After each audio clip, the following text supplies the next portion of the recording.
Hello, everyone, and welcome on back to the Midwest Clash, hosted over here at Purdue Northwest. We're ready to get into some Overwatch 2 this time around. My name's Travis. I'm joined here with OP Knees, and it looks like we are going into Overwatch 2 with a series that's already underway, OP Knees. Yeah, we just got there a little bit late to the party, but the series is already underway. Briar, Cliff is one of the teams, and the Illinois College is going to be the second team. And Briar right now has the lead 1-0 at the moment. They just did the control map. We're going to see how they're going to go into their next map. It'd be fun to see. I'm curious on what kind of comps we're going to end up seeing inside of it. I love me some Overwatch. Love to see it. The icon. OP Knees, I know that you have yourself your own personal history with some Overwatch 2 as well, so I'm sure you're very excited to see what these collegiate teams have in store for us today.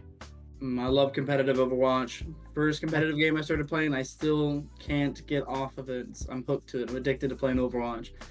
Too much. But yeah, especially on the different maps together, I believe it's either Escort or Hybrid. These two maps types have so many different comps that can be played. We just had a mid-season patch. So honestly, no one really knows exactly where the meta is right now. We're just feeling it out to see what tanks work the best with the DPS, of course.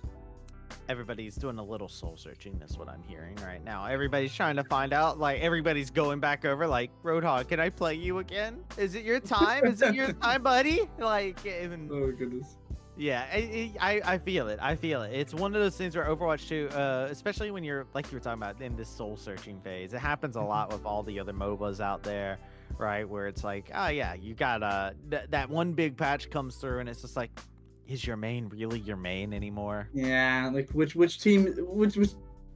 character still has the most impact in the game. The meta hasn't shifted too much. The little bit of changes that they're just really buffed support, so they had felt a little bit more impact on the game, maybe a little bit more diversity with that, but we're probably going to still see the same comps being ran we saw last season, the season before that. Ever since Juno came out, Juno has been the queen of the supports, and it's still no different now. OP, let me tell you about something real quick. We don't talk about Juno, no. Okay, like I'm a Zenyatta player. You know, I'm all about throwing the Discord, the harmony. I'm all about mixing the two up. I got a lanyard somewhere around here hanging up somewhere behind me off camera of Zenyatta just chilling with his balls posted up, just like, yo, what's up? Ready to square up. So you know, I'm a big Zenyatta person, a big Ana person. But you know, I want to see like if there is going to be Juno. I haven't gotten to actually cast a Juno game just yet. Ooh. So it would be fun to get to see them. Well, Juno, again, very fast, blazing speed compositions here most likely going to be played. It's either probably going to be a brawl or a dive, and it's going to be, you know, very impactful with it. And each time Juno is played, it's a fast-paced game. Each one of the teams want to push their advantage as fast as possible without being left in the dust. The team that isn't able to really lock in with a tempo that's being set by the attacking team is definitely going to be the team that's on the lesser end of the series. Yeah. Oh man, it is going to be fun. Here we go. Let's go ahead and get into everything. Briarcliff versus Illinois College. As we talked about earlier, Briarcliff is already one up inside of the series, and we are getting into the midst of things now. Looks like we are going to be going into the map. I'm looking at the competitions that they set up right now. Both sides also have a Juno.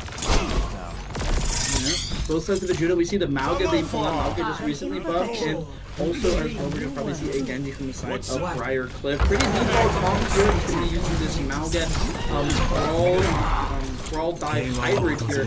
Illinois College into a more standard brawl combined card. I do want to bring up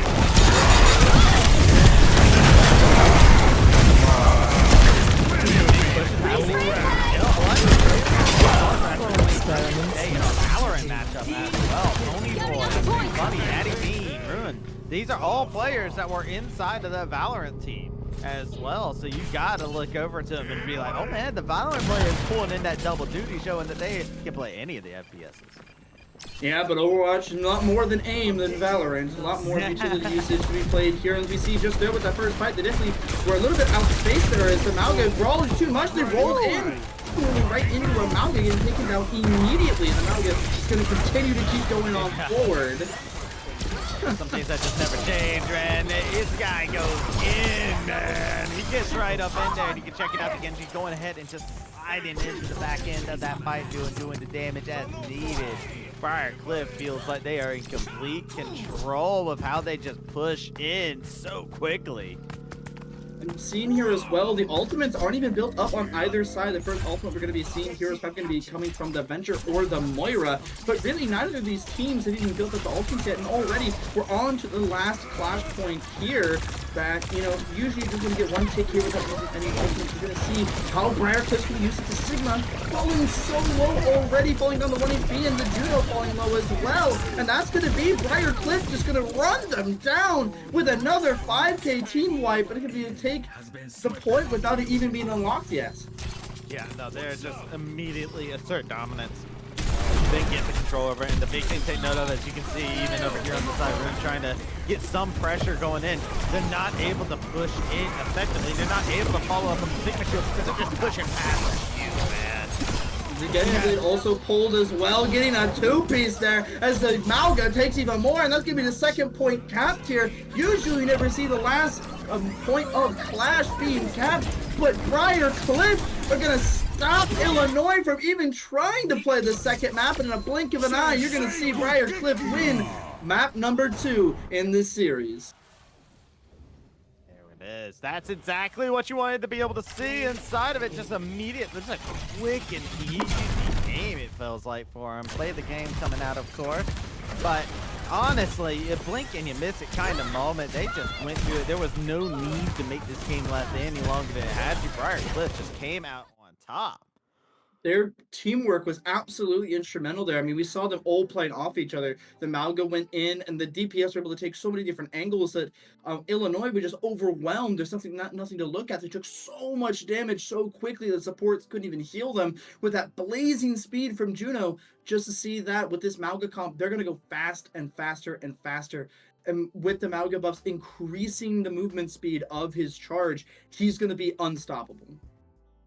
It's probably my favorite tank to play at the current moment in time. Anyways, I just love the feeling of just running in there, dual miniguns, and being like, I'm a tank. Like he just comes in there. He's like this big brawly DPS that just goes in there, and he is like that wrecking ball composition, right? Where it's just like you were talking about, amplify that movement speed, amplify the destructive possibilities. Briarcliff, they amplified their own destructive possibilities. They were multiplying it each time in each fight, and it was crazy how we got through it with just one time with ultimates being built up. That's all that was needed. Briarcliff just completely wiping, and it feels like it was team composition because you pointed it out. Illinois, they got into a situation where they were like, wait a second, no, they just pushed past us. Maybe Reinhardt isn't the schmoove. Maybe because Sigma, and it kind of felt like they were kind of jumping around trying to figure out what kind of worked against this death ball comp. And even going into the next map, which the next map will be selected, is Coliseo. We're going to see Illinois have its struggle still because of Briar's composition of how speedy it is. Coliseo is one of those push maps that is all about momentum and is very easy to play brawl into. With this Malga, they're going to have to try to stop him and try to play more as a team. They're giving Briar too many 1v1s, so Illinois just really needs to group up and play together as a team. Then OP needs. I do have to ask you then. Okay. Do you have any thoughts on like what's the OP secret OP needs check to stop the brawl comp from being able to brawl out? So right now, based on the composition that they're playing, honestly, you kind of just have to mirror the Malga. If Malga is meta, the only counter to Malga is Malga. And also seen there is that they're not utilizing their speed boost just as well as Briarcliff or Illinois. That whenever the Juno ring goes down, it's an initiation. They have to go full throttle to be able to get any picks. If they don't get a pick off their Juno speed ring, that hypersphere, then they're just going to get ran over by Cliff, who is using their cooldowns effectively and all together. That one, this one here, you can see a swap up on the tanks for Illinois College. They do have the Orisa on the side of Briarcliff. They've got a Sigma for themselves, and here we go. Time to escort the robot, baby. I was saying that maybe they were going to play a brawl comp here, but it seems that Briarcliff has swapped over to a full poke comp. It's pulling in the Junkrat you don't usually see often, but this, for Coliseo, this is definitely specifically made for this phase right here, the Arches phase. If they can push past this, they're going to be able to net themselves a map win pretty easily. This is usually where the excitement comes in. Whenever you're inside of this, the Hanzo coming around onto the side, getting a couple hits off. Good amount of damage as they just wipe through them all. The Alaria gets to also set up their turret, get that healing going. Look at how deep they are in there right now. They said, you spawn? Nah, not safe, not whatsoever. Ponyboy got absolutely eviscerated here, and now Daddy Bino is going to have to try to save his life as well as his Bastion's going to fall very low. And honestly, they're pushing it so much further than expected here. They're going to get one pick here, but that's going to be the picks going the way of Briarcliff as Illinois College are unable to stand against the wave as they're going to continue to push deeper into their spawn. Keeping them pushed in. They don't have to have all the members there. It's kind of funny.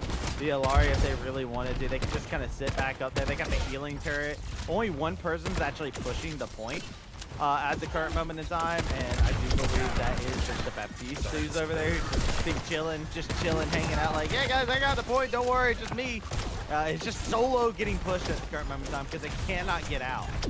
Yep, and they're going to get that first checkpoint, which means that they're going to have forward spawns here. And they're having a very hard time, Illinois College, dealing with anyone sitting up there at the top. And you see June just sitting there going to take down Daddy Bino by himself as Snakes is going to go down as well. June's going to lose his 1v1 to the soldier. But everyone is held in spawn here on the side of Illinois.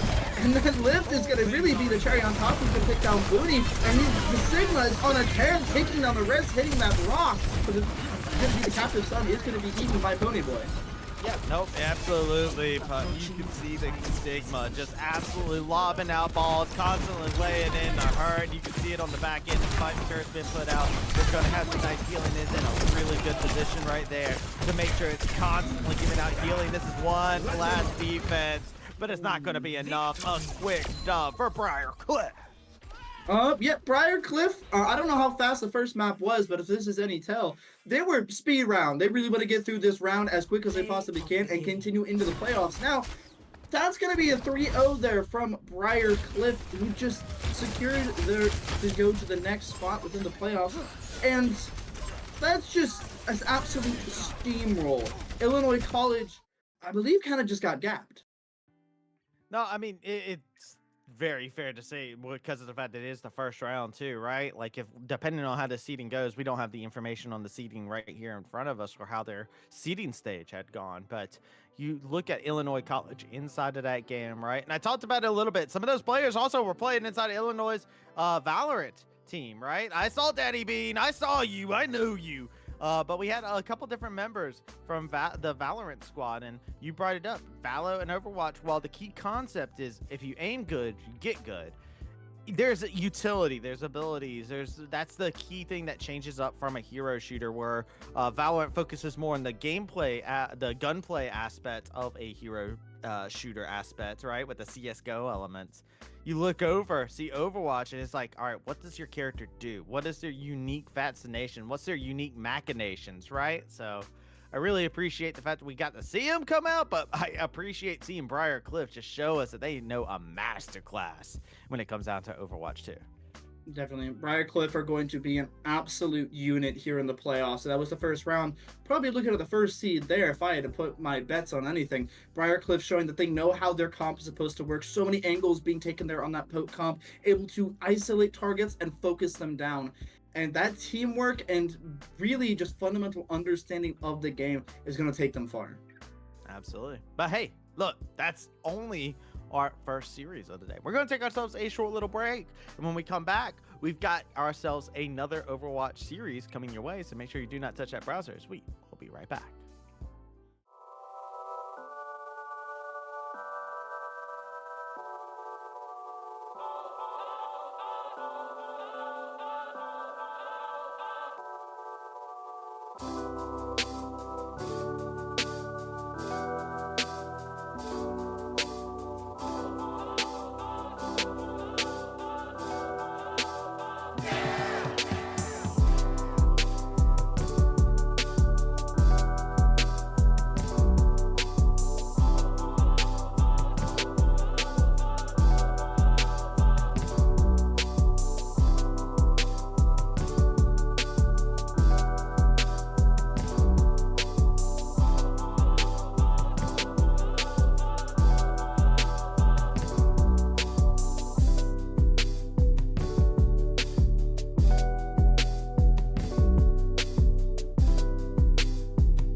तेरी यादों का तेरी याद में निहा तेरी यादों का तेरी याद में निहा तेरी यादों का तेरी याद में निहा तेरी यादों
Welcome everyone to the Midwest Clash.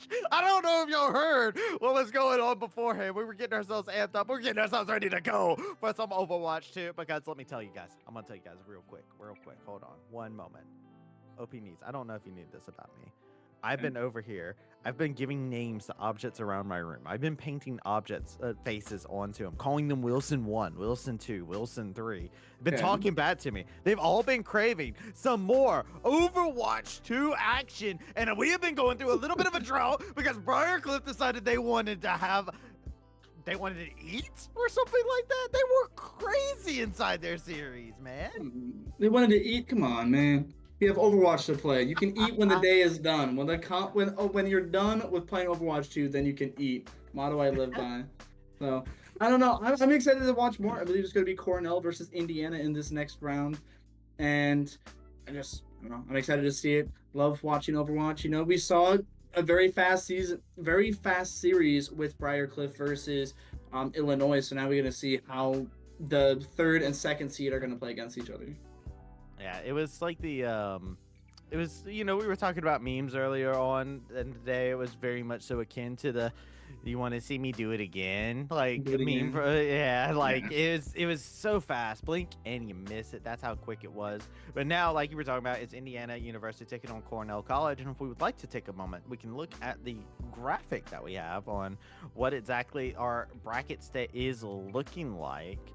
Just as a quick moment to give you guys an idea, Briarcliff, of course, came in as first seed going against Illinois College. And then you can see over onto the other side, we got Indiana University taking on Cornell College. Whoever wins this matchup is going to go on to face Briarcliff in the next bit of it. Illinois did lose their matchup against Briarcliff, but they have a chance for redemption as they will be awaiting in the lower bracket to go through round number 1. And then whoever loses this game here will go to face Illinois College, which should be our next featured matchup on the stream based off of what I saw on the schedule earlier on. We should be checking out the lower bracket matchup immediately after this one. So make sure you stay tuned. That way you can see it, because those are the scary matchups, because that is where your tournament life is on the line. I don't know how your experience is with double elim, OP&E, but like, oh yeah, double elim, there's a lock-in moment, right? There's that ultra instinct possibility that can come out from some teams. We see it all times in the FGC scene mostly, but you see it as well inside of these shooters especially.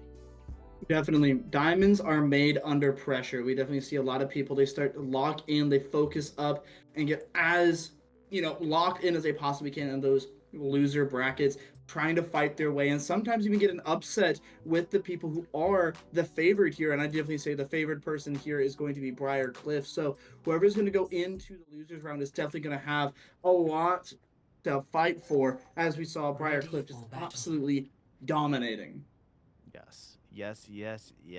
Here we go. Let's go ahead and get ourselves ready to go inside of it. And we can already see that we're going to have a little bit of some fun.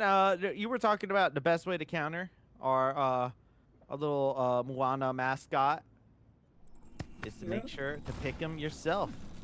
Yeah, the only way to counter Malga is to go Malga. Our Samoan friend here just keeps going lightning speed, and it seems that both teams are going to find a very similar comp. It's going to be a Kiriko Juno versus a Kiriko Ana, and I'm going to be favoring Cornell here with this Juno comp. It's going to be faster, it's going to be more impactful, and it's going to be able to run down Indiana with all that more speed. They both have posted up on opposite sides, one taking the high ground. Some would say that it's over when you have the high ground, but we'll see if that is going to be the case. As you can see, the fight continuing, the scrap between them. Just a lot of damage being dumped in here, but they are actually getting a good amount of healing. No KOs just yet, but they did get Kiriko on the back end. That's going to make everybody start to fall. Yep, Corky Oasis getting that massive first pick, and that's going to be the rest of Cornell College toppling down over onto Indiana, and that's going to be the point flipped over to Cornell.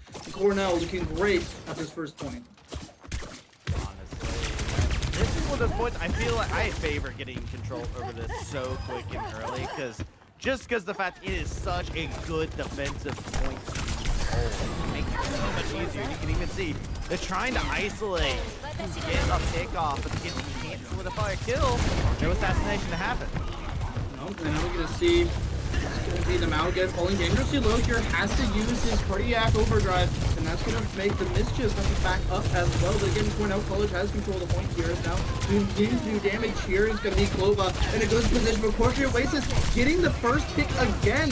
The very impactful pick here, getting that Kiriko. Now the rest of Indiana University has to fall with their main support having to fall down.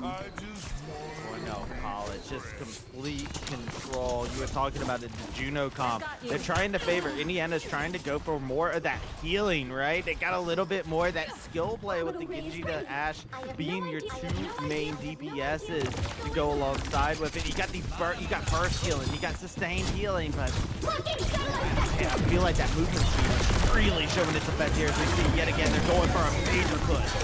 Yeah, we see the blade used with the orbital ray here from GatorFan, and GatorFan playing even more, and that's going to be only 2 ults utilized. That's going to take him down.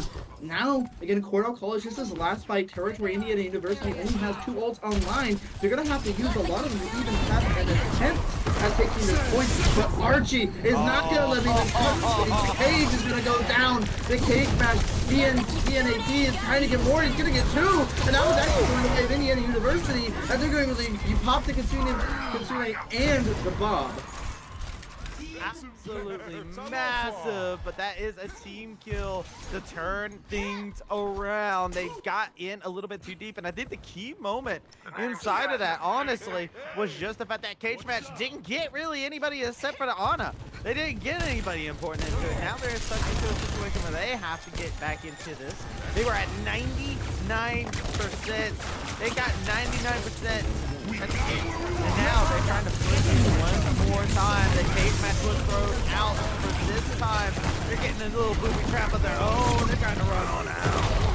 Yep, the cage match gonna be good there, paired with the Nano. It's just gonna shred Cornell as they were trying to get on the point, but Cornell can't really do that. But now we're looking at ult economy here. We see Cornell is actually in a better state as they're gonna have the Sojourn Railgun online. The overclock is gonna be so impactful, and GatorFan is lapping Genesis and Quirky Oasis in ult, almost being able to get the Juno over Ray again.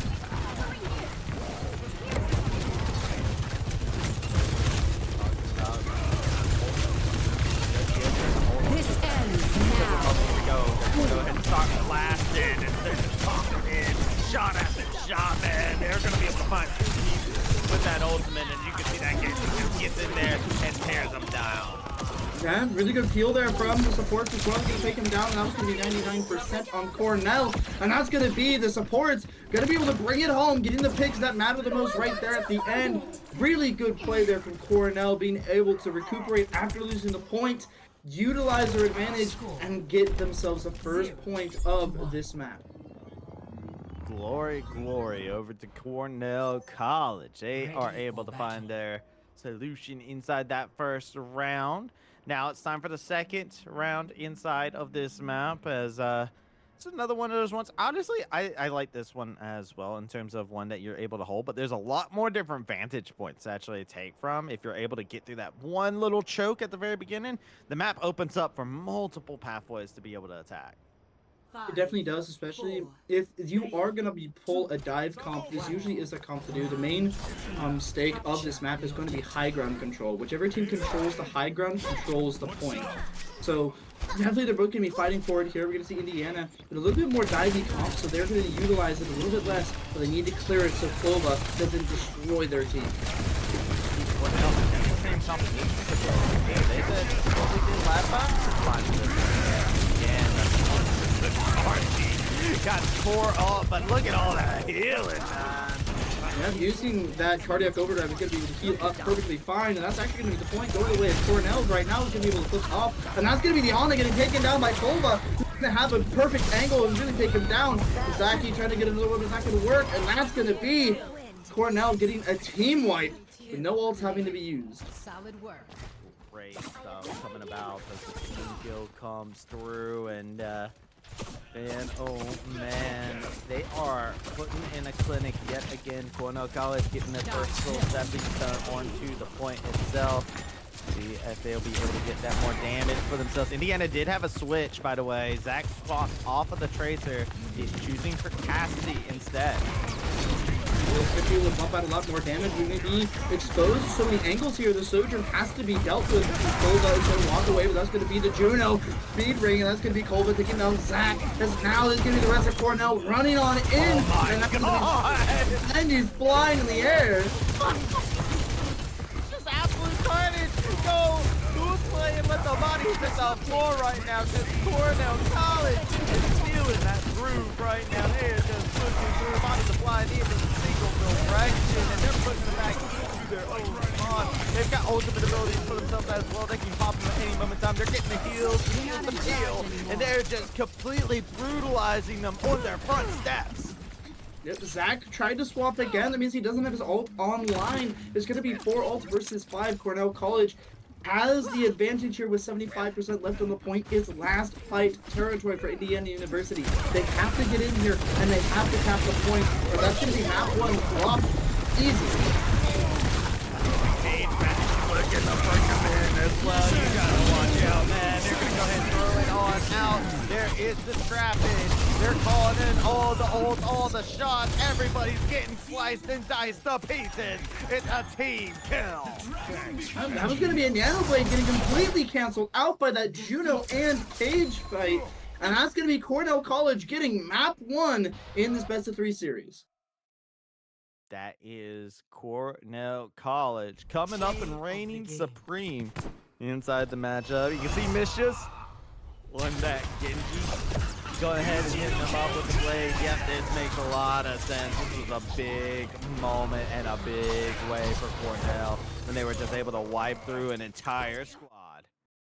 Yep, really good gameplay from both of those teams, but really Cornell had the better team dynamic there. I liked their comp a little bit better using that Juno speed boost. Juno, sadly, still hard meta, even though the nerfs that did come in. I'd put money on a Juno comp every single day of the week over any other support comp, honestly. Makes me sad, makes me sad. I saw the Ana and I was just like, oh, they heard me, they heard me, they know, they're secret tech. Gotta bring grandma to the fields, you know? Like, you gotta get them out there, but, you know, hey, Juno, got that Zoomer energy, came in there, was clutch. I can't argue with the success. The comp was just good. They had a great strategy with the comp, and you can tell that there was a plan there. There was a strategy there to make everything happen. Yes, he was. With Amalga being so present in the meta right now, if you just give him a speed boost, he's so many times, he got a speed boost and just launched himself at the enemy team, and they couldn't kill him because his cardiac overdrive just is too much healing. They tried with the Ana, but the Kiriko was able to really out-sustain because he had the Suzu to just cleanse any anti-nades that were thrown on him. And honestly, playing around your tank that much and playing that well as a team is really what got Cornell across the finish line. See if Cornell can keep that up, though. Remember, this is a best of 5, and you know, some maps, I'm gonna be real with you, I don't know if you feel the same way. There's some maps I just don't play well on when it comes down to Overwatch, right? Like, there's some maps that it is just a map diff, and I do feel like, you know, some people are better when it comes down to like the payload matchups or different matchups in general. I'm curious what next map will be on the rotation, just because of the fact of it could change a lot between the comfort levels on these teams and could give an untold advantage. I definitely could, especially if I'd like to see maybe a Havana be picked here. If it's a clash map, it's only 2 clashes. But honestly, if we go to an escort or a hybrid map, I want to see more long-range pokier maps. Mauga has a hard time entering open space, and if Cornell is just running the Mauga comp and running it better, then Indiana's hope is to try to counterpick them on their map pick and get a more pokey comp that is able to poke out the Mauga before he's able to get in on their team.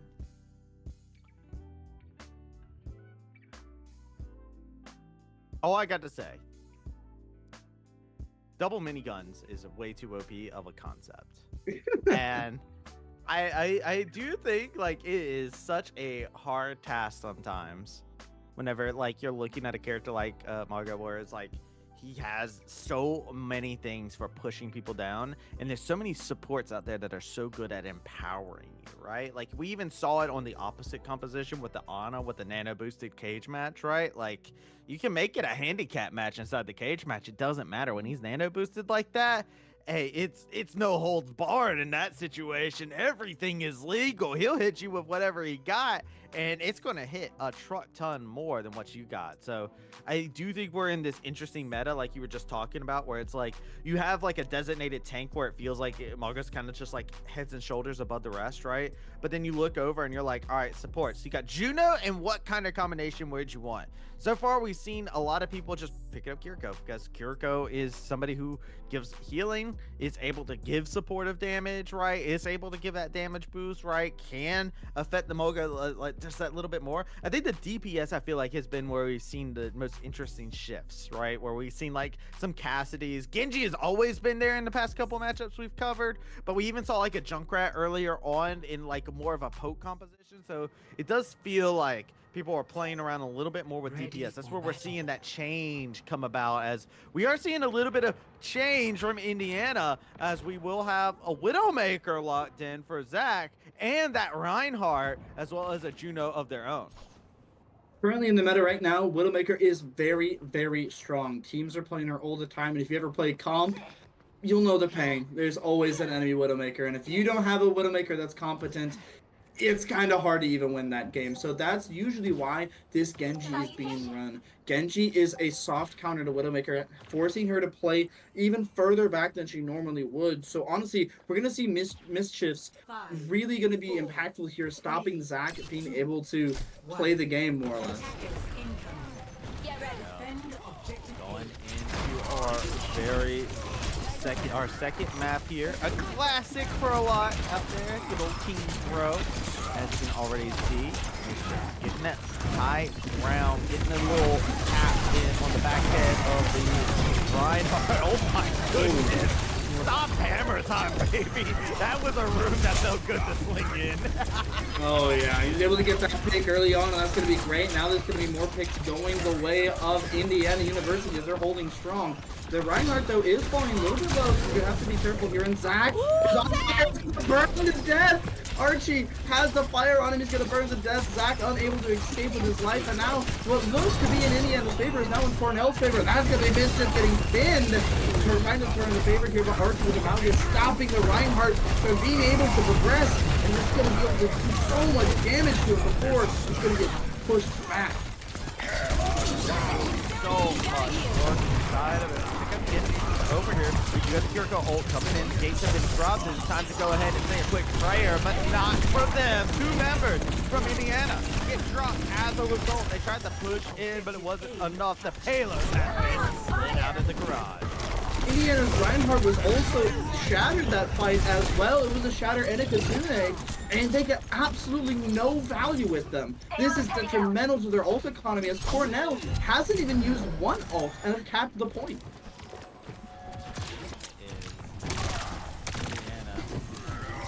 Forward, getting themselves back into position. No change in the composition just yet. They do want to keep the Widowmaker. They want to keep this Genji. They want to see if they can hold off this push a little bit clearer. Shove out. Cautious though, as they are looking for that shove. They already got the Juno, it looks like, inside of the matchup, and they are going to be able to find a little bit more. Tank gets dropped, but check out Mischief on the back end was able to get that Genji knocked. But Indiana University, they get a good push. You know, Indiana finally were able to push back and hold the defense more. Cornell only utilized their Juno ult there and were able to trade Juno ults, and that's more into their favor than it is going to be in Indiana's. And now we're going to see how this Widowmaker is going to still try to deal with it. Applying a lot of pressure here on the main. They have to respect her just for existing. Now she's getting died by those guys. Aggravating the sniper is all a part of the rest, and the beats hot. But that cage match getting drawn was so pivotal. Archie is being an absolute menace on them. This Samoan coming in looking to give a little Samoan drop to Reinhardt. That's a team kill going over for Cornell College. Yep, and that's going to be Cornell taking another fight just with one ultimate alone. Their ult economy is absolutely massive here as R2 is able to just isolate the rest of their team and really get all those picks. Going to be hard for Indiana to really come back here. They're going to have to utilize more of their ults, but Cornell has more to fight back with. The back end, Genji has the blade out. He's trying to get onto that sniper. It's sword for sword. It's time to do a little soul spot. Up on top of each other, and now the play is coming about. You see that Reinhardt swinging that hammer right round, trying to see if it'll beat out the miniguns, but again, Archie just going in deep. Just a little bit too deep, like a Sum 41 song. Cornell College, they get wiped. Indiana University get another good defense, but the payload has been pushed in so far. Definitely has been really good shatter there from Cesari, though. That's exactly what you're looking for there. Really being able to get impactful stuns going to take down the rest of Cornell College. Now it's going to be a little bit even here on the ult economy, a little bit more in favor of Cornell. So Indiana University has to try to push the tempo and go a little bit faster with the Reinhardt. He's going to get fall low with both good Tsudes. He's going to be dropped here. The blade as well, trying to get more in the back. But he's going to be able to get one, but not much else. One that has a DPS taken off of the map. The Reinhardt gets a critical pin as well. Taking out the Kiriko inside of the exchange, just swinging that hammer. It's hammer time, baby. As he just gets a critical pin yet again. This Reinhardt is on point. The fire strikes.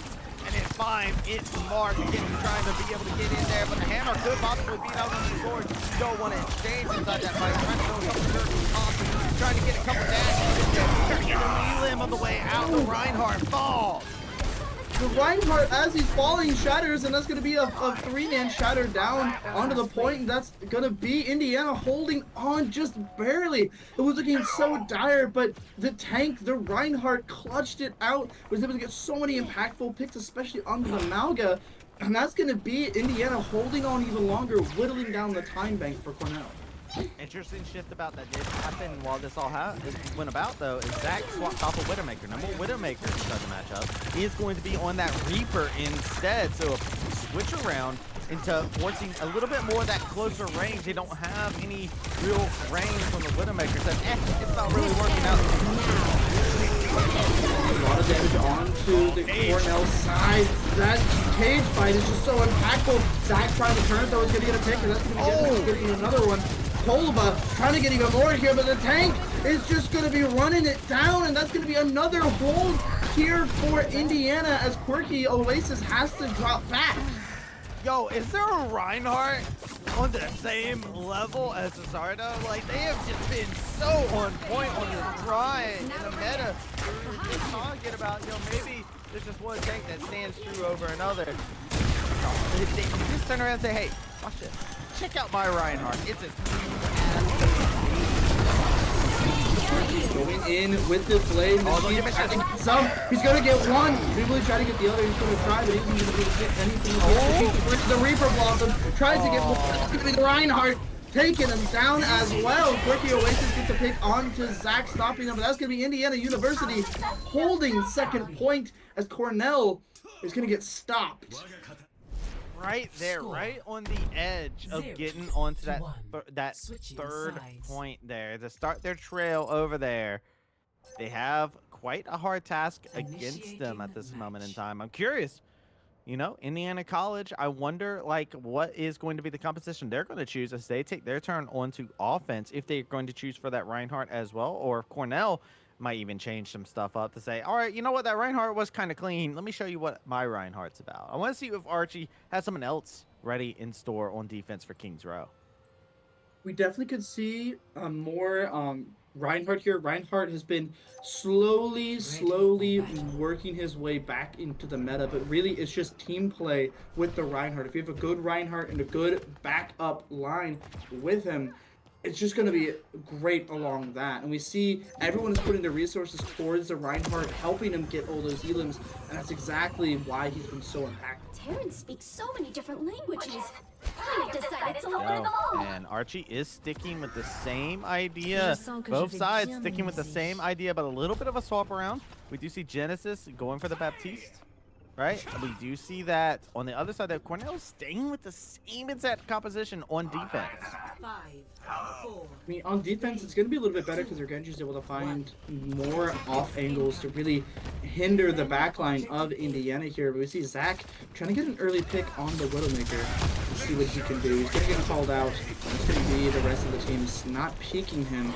They are going to work their way into Hotel and see if they can get something out. Oh, yeah. I mean, the problem is, though, there's no shield, is my issue. There's no way to really stop this Widowmaker on offense, right? You just got to play the corners. And on this first point, that's very, very hard to do. There's so many avenues for this Widowmaker. This is why it's infamous for Widowmaker to take in. And you can see Archie was able to kill onto the Genji on the first part of that match. So they're going to back up. They're going to retreat. They're going to go ahead and get on away from the action for a little bit, recoup their losses. But it is a scary situation that you can possibly find yourself into at any moment in time. If this Widowmaker gets a pick, it can happen. Definitely can, but Cornell doing a good job of LOSing the Widowmaker, making sure she isn't going to get any value. Even here, still not getting any value. And you see, they really get good picks there and stop anyone from diving the backline. Now with Zach falling low, he's going to have to wait for even to get healed. He got stomped on. Got hit with the Samoan foot drop. Just absolutely clutching him off to the side, and now the team's got to back up yet again. Looking at the offense that's just comes off of one hit every single time. They smell blood in the water, and they swim towards it. Definitely do. Cornell doing a great job of stopping that Reinhardt from progressing at all, always having his shield broken, always putting him down, and that's going to be an interesting orbital ray being thrown here, as that's going to be a very aggressive play here from Cornell College. I usually don't see an orbital ray be used that early. That's kind of going to be a waste. Yeah, a little bit of a waste. They thought they were going to be a little cheeky with it, so a little bit unfortunate to have that open up that purple frame for something that look going inside that square. They are just devastating. That blade has been drawn, and it will be tearing through each and every single member. Reinhardt down. That is a wipe. That is a team kill. Great team kill for Cornell here. Is going to stop that Reinhardt again from progressing. The Reinhardt can't really do much to interact with the team comp here on Cornell, because everyone can get away or just are going to ignore the Reinhardt. And even with them only using the blade, they're really going to do it. That's going to be the massive shatter though. But DNTA only gets Porky Lost, and Kolba is going to make more out of it. He's going to take two, even through the orbital ray, and there's also going to be a cage fight going down as well. Mischief cleaning up the fight, as that's going to be Cornell College coming on top of that scrappy fight with so many ults used. They have one more minute in the clock, by the way, to get in here, and they haven't been able to even get any progress on the point, and now we see it. They just said, all right, you know what, Widowmaker, not working. Reinhardt, not working. Let's push him in. That's going to swap to Malga. It's going to be just a mirror it at the moment. It's going to be hard. He is going to draw the blade, trying to get one. Kolba is going to show him the Genesis, but he's just swinging at the air, trying to get more. Quirky Oasis just going to pick the tank, and that's going to be DNAG trying to get more, but he's going to get taken down by Archie, who's holding on down the line. And now it's going to be last fight away for both of these teams. There, they keep unsheathing the blade, and there's just no way for them to get into it. The Samoan has been the bane of their existence. They haven't been able to find that key moment for them to be able to find any kind of picks on here. Archie finally gets put off of the point. They're finally going to be able to start capturing stuff. They're going to go ahead and start throwing out some of their own ults. Death Blossom comes in. It's going to be able to light up Archie, laying a good amount of damage, and they finally got the wipe they've been seeking. A team kill with just a couple seconds to spare. That was an amazing team kill. Zach only using his Death Blossom to get a full 5K. Cornell College invested the Juno ult there to try to salvage the point, but Joker just falls short, and now he's going to go in the street phase of King's Row. Minutes to push in on the payload. They need to have 2 consecutive, very, very big fights to make this work. And the question is, can they do it? Cage match is available, so they have tools to be able to push down and keep them off of the payload if necessary. Archie Archie is in there, a little deep right now, but that is a cage that was dropped as well. As you can see, Starter just jumping in there, diving deep into that back line, letting the miniguns go firing like crazy. You see, Corky Oasis got picked first there, and that meant that Cornell College had to just concede the space. Archie couldn't pop his ult because he wasn't going to get the carry he needed to secure that. But they did get out a good decent chunk of ultra from Indiana University. Only Kitsune is going to be on the docket for them, and that's going to be Quirky Oasis falling down to Genesis. But that's going to be the cage fight, going to go out there by Archie, who's going to get taken down by Genesis, who's trying to get more, but that's going to be Mischief getting 3 there with the blade, but it's not going to be enough, because he's going to get taken down by Zach, and now here's Mauga and the Cassidy trying to run it down to capture the point. This is going to be last fight. If they win or lost, Gator Fan takes down the Mauga, and that's going to be Zach falling down as well as the support and the Sojourn are going to be able to clutch it up and going to keep Cornell in this round. It's just the way they're able to clutch things off at this last possible moment. This is where we saw Cornell College struggle at earlier on. This is where Indiana University was able to hold things down. Sojourn has the ultimate available. They're looking to pierce through, finish things off. 25 seconds, one last play for them to be able to make, and you can always see the Sojourn popping off. Archie going in deep. There is no survivors, no hope to be guaranteed. Nobody shall pass through this line. As you can already see, Indiana just getting completely taken off of the map. They're trying to even switch over to Tracer at the last moment just to try and get some semblance to buy some time. But the Kitsune be with you, and that is Cornell College picking themselves up the dub. Yep, that's going to Cornell taking the second map of this series. And that's a really good gameplay there by Cornell. They're able to play to their strengths. They know they don't have to swap their comp up. They just had to play it better. They were a little bit sloppy on their attack. Honestly, whenever they're trying to go through the streets. But now that they're able to bunker down into these tight corridors and force the enemy to walk into them, we just saw that the Mauga was just better than the Reinhardt in this situation. Look, it is crazy because we saw how valuable the Reinhardt can be, right? We saw that in the defense that Indiana University was bringing out, right? The value that having that shield. And I myself was a skeptic as well, sticking with it against the Reinhardt when there was a Widowmaker on the other side. But I think the problem that came about is despite not having any shields, right? You brought up a fantastic point, OP Knees.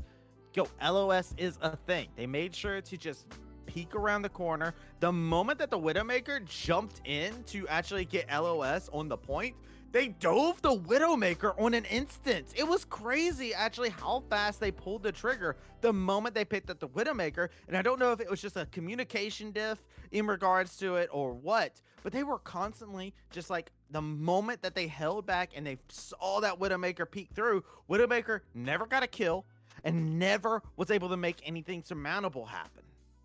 Yep, definitely. And we see that most teams have a protocol whenever they see a target that they want to jump. As soon as they see it, the tank immediately calls the go button. With that Juno we see, they're able to go on him so fast the Widow just can't react. And as you saw, they get absolutely annihilated with the dive. It was great. Honestly, you got to give credit where it's due, but it's not over just yet. It's a first to 3. It's a best of 5. So they still have themselves yet another round to kind of figure things out and get everything going. I wonder what the next map's going to be. We had a King's Row. So next thing that we're going to be looking at is we're not entirely sure just yet, honestly. Like I was looking over it. I was hoping I could get like a little spoiler to come up, but once we find out what's up next, I'm actually very curious on what the teams are going to end up on, because King's Row showed me a very exciting side to see from Indiana University. Definitely. Indiana did bite back there. They're able to hold second point there. Very good. It was really good, actually. And being able to hold that, it shows them that they can have a game plan and work around it. Their game plan was work around the Reinhardt and play around the Reinhardt. Sadly, Reinhardt is not great at the moment in the meta because Mauga exists. So they had a game plan, except their game plan just wasn't as good as the Mauga's game plan. It is a crazy time period to be inside of at the current moment in time. I am looking over and I am just thinking, right, all right, if you have to be a Samoan to beat a Samoan, right? It could be. Fun fact, we'll just go on a little tangent real quick. I'm a big wrestling fan, wrestling as we call it. And we actually have like a little group of like all the esports casters that get in there. We have like this whole group called the Bloodline, and we always joke about how like there's just more Samoans that keep coming into the company that keep joining the Bloodline. We're like, oh, this group's just never gonna die. It's just this.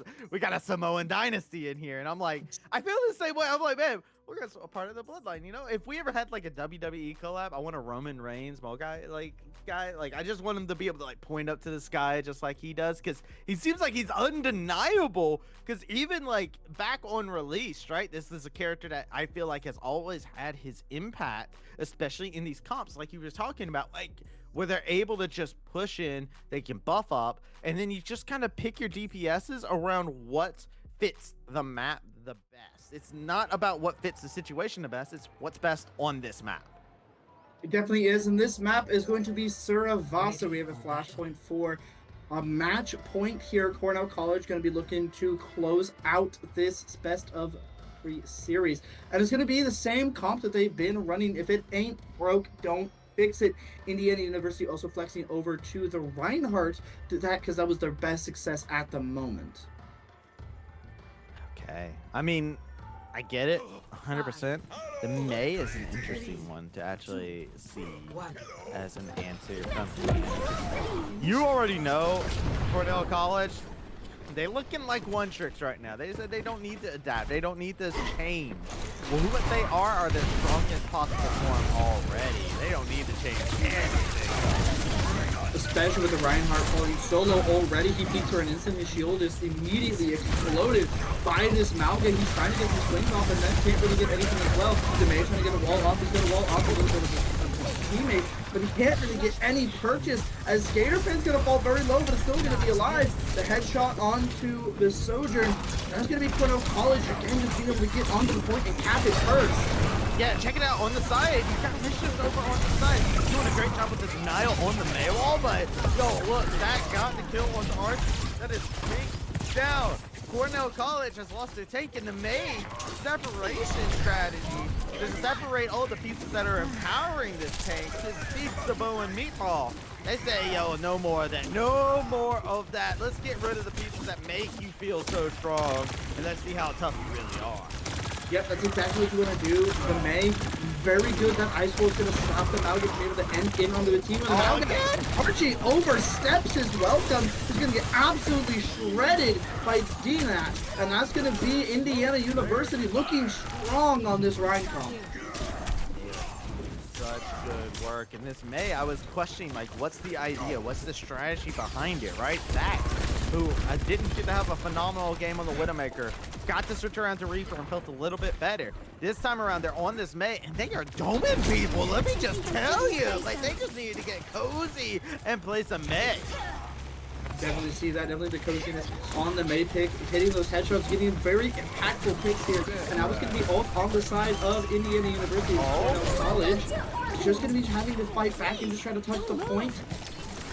Not going to get anything there, but there's going to be a lot of ults drop. There's going to be a Blizzard as well as going to be an overall raid. DNAT going to be able to get 2 picks, and that's going to be Indiana University going to be take the first point of Blackpool. Tried to tell what time it is. Sorry, bud. It is a little bit later than that. It's like 7 o'clock your time, I think. Now, Indiana University did blow a lot of their ults there. Cornell gonna have some of them on their own, so Cornell is gonna be favored to win this next fight here just on ult economy alone. So Indiana probably looking to try to do a dry fight here.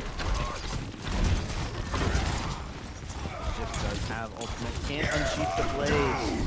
Genji can be with you. Check it out. The shadow hit on the Arch. The Arch gets right back up. Here's the blade. The blade's gonna get pulled out. Yes, the mischief. Getting a 3K, and that's gonna be Archie finishing the rest of them off. The Cage, Kitsune, and Blade, and Orbital Ray are just too much for Indiana University for the handle. They hit the go button. The shatter looked like it was clutch, but the big thing about how you get the most important part about getting knocked down is how you get back up. Archie remembered that message. said, you know what? This is an inspirational message I heard back when I was a young kid. You know, let me just replay it real quick for you. Yeah, they're gonna try and get this shove going in here. Really good play. So Reinhardt leading the charge forward, but they're taking a lot of free hits from Cassidy on the side.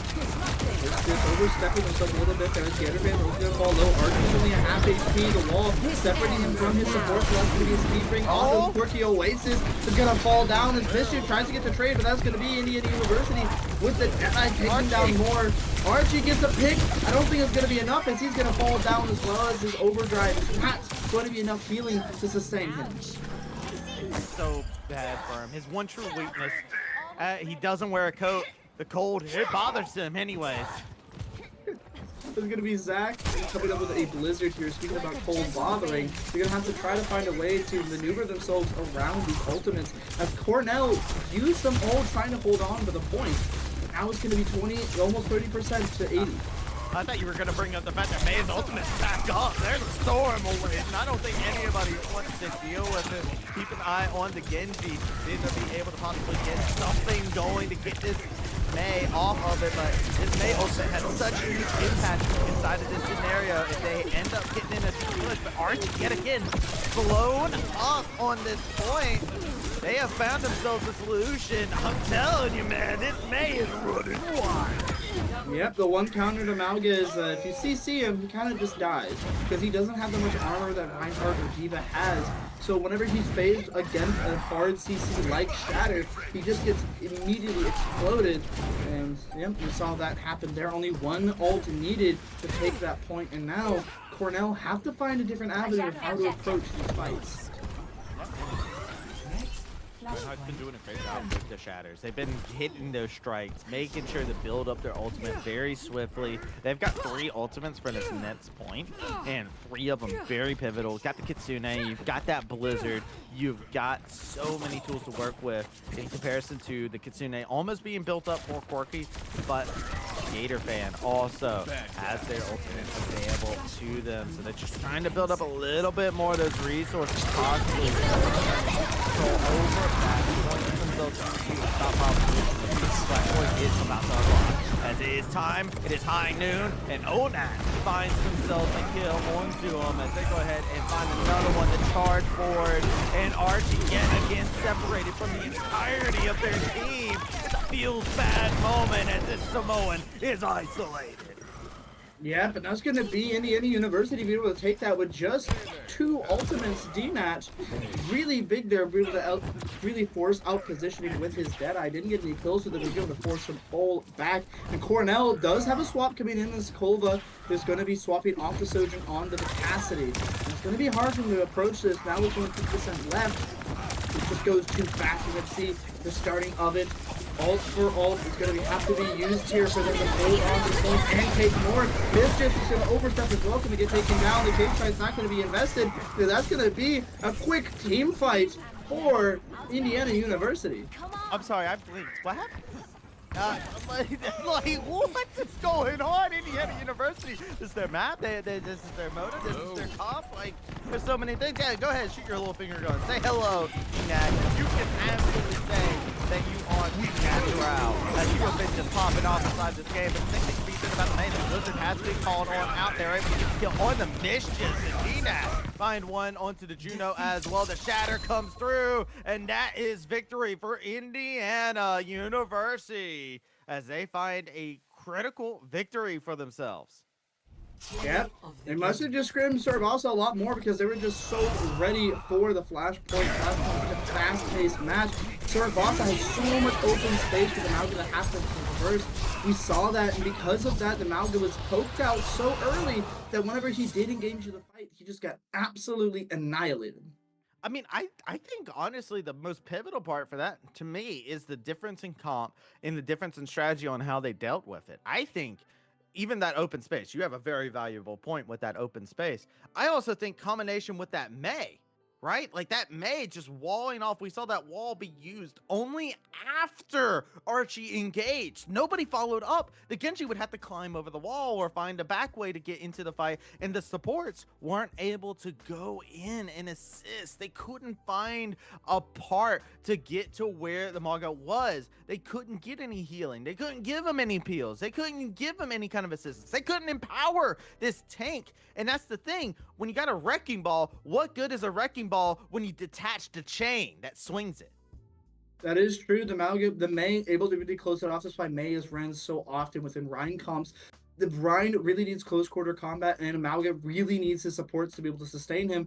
You wall them off, even for just a couple seconds. If the communication on the other end is just that much better, you're able to blow up the Amalga before they're able to break the wall, and boom goes the Amalga. If you have no tank, you can't really play the game.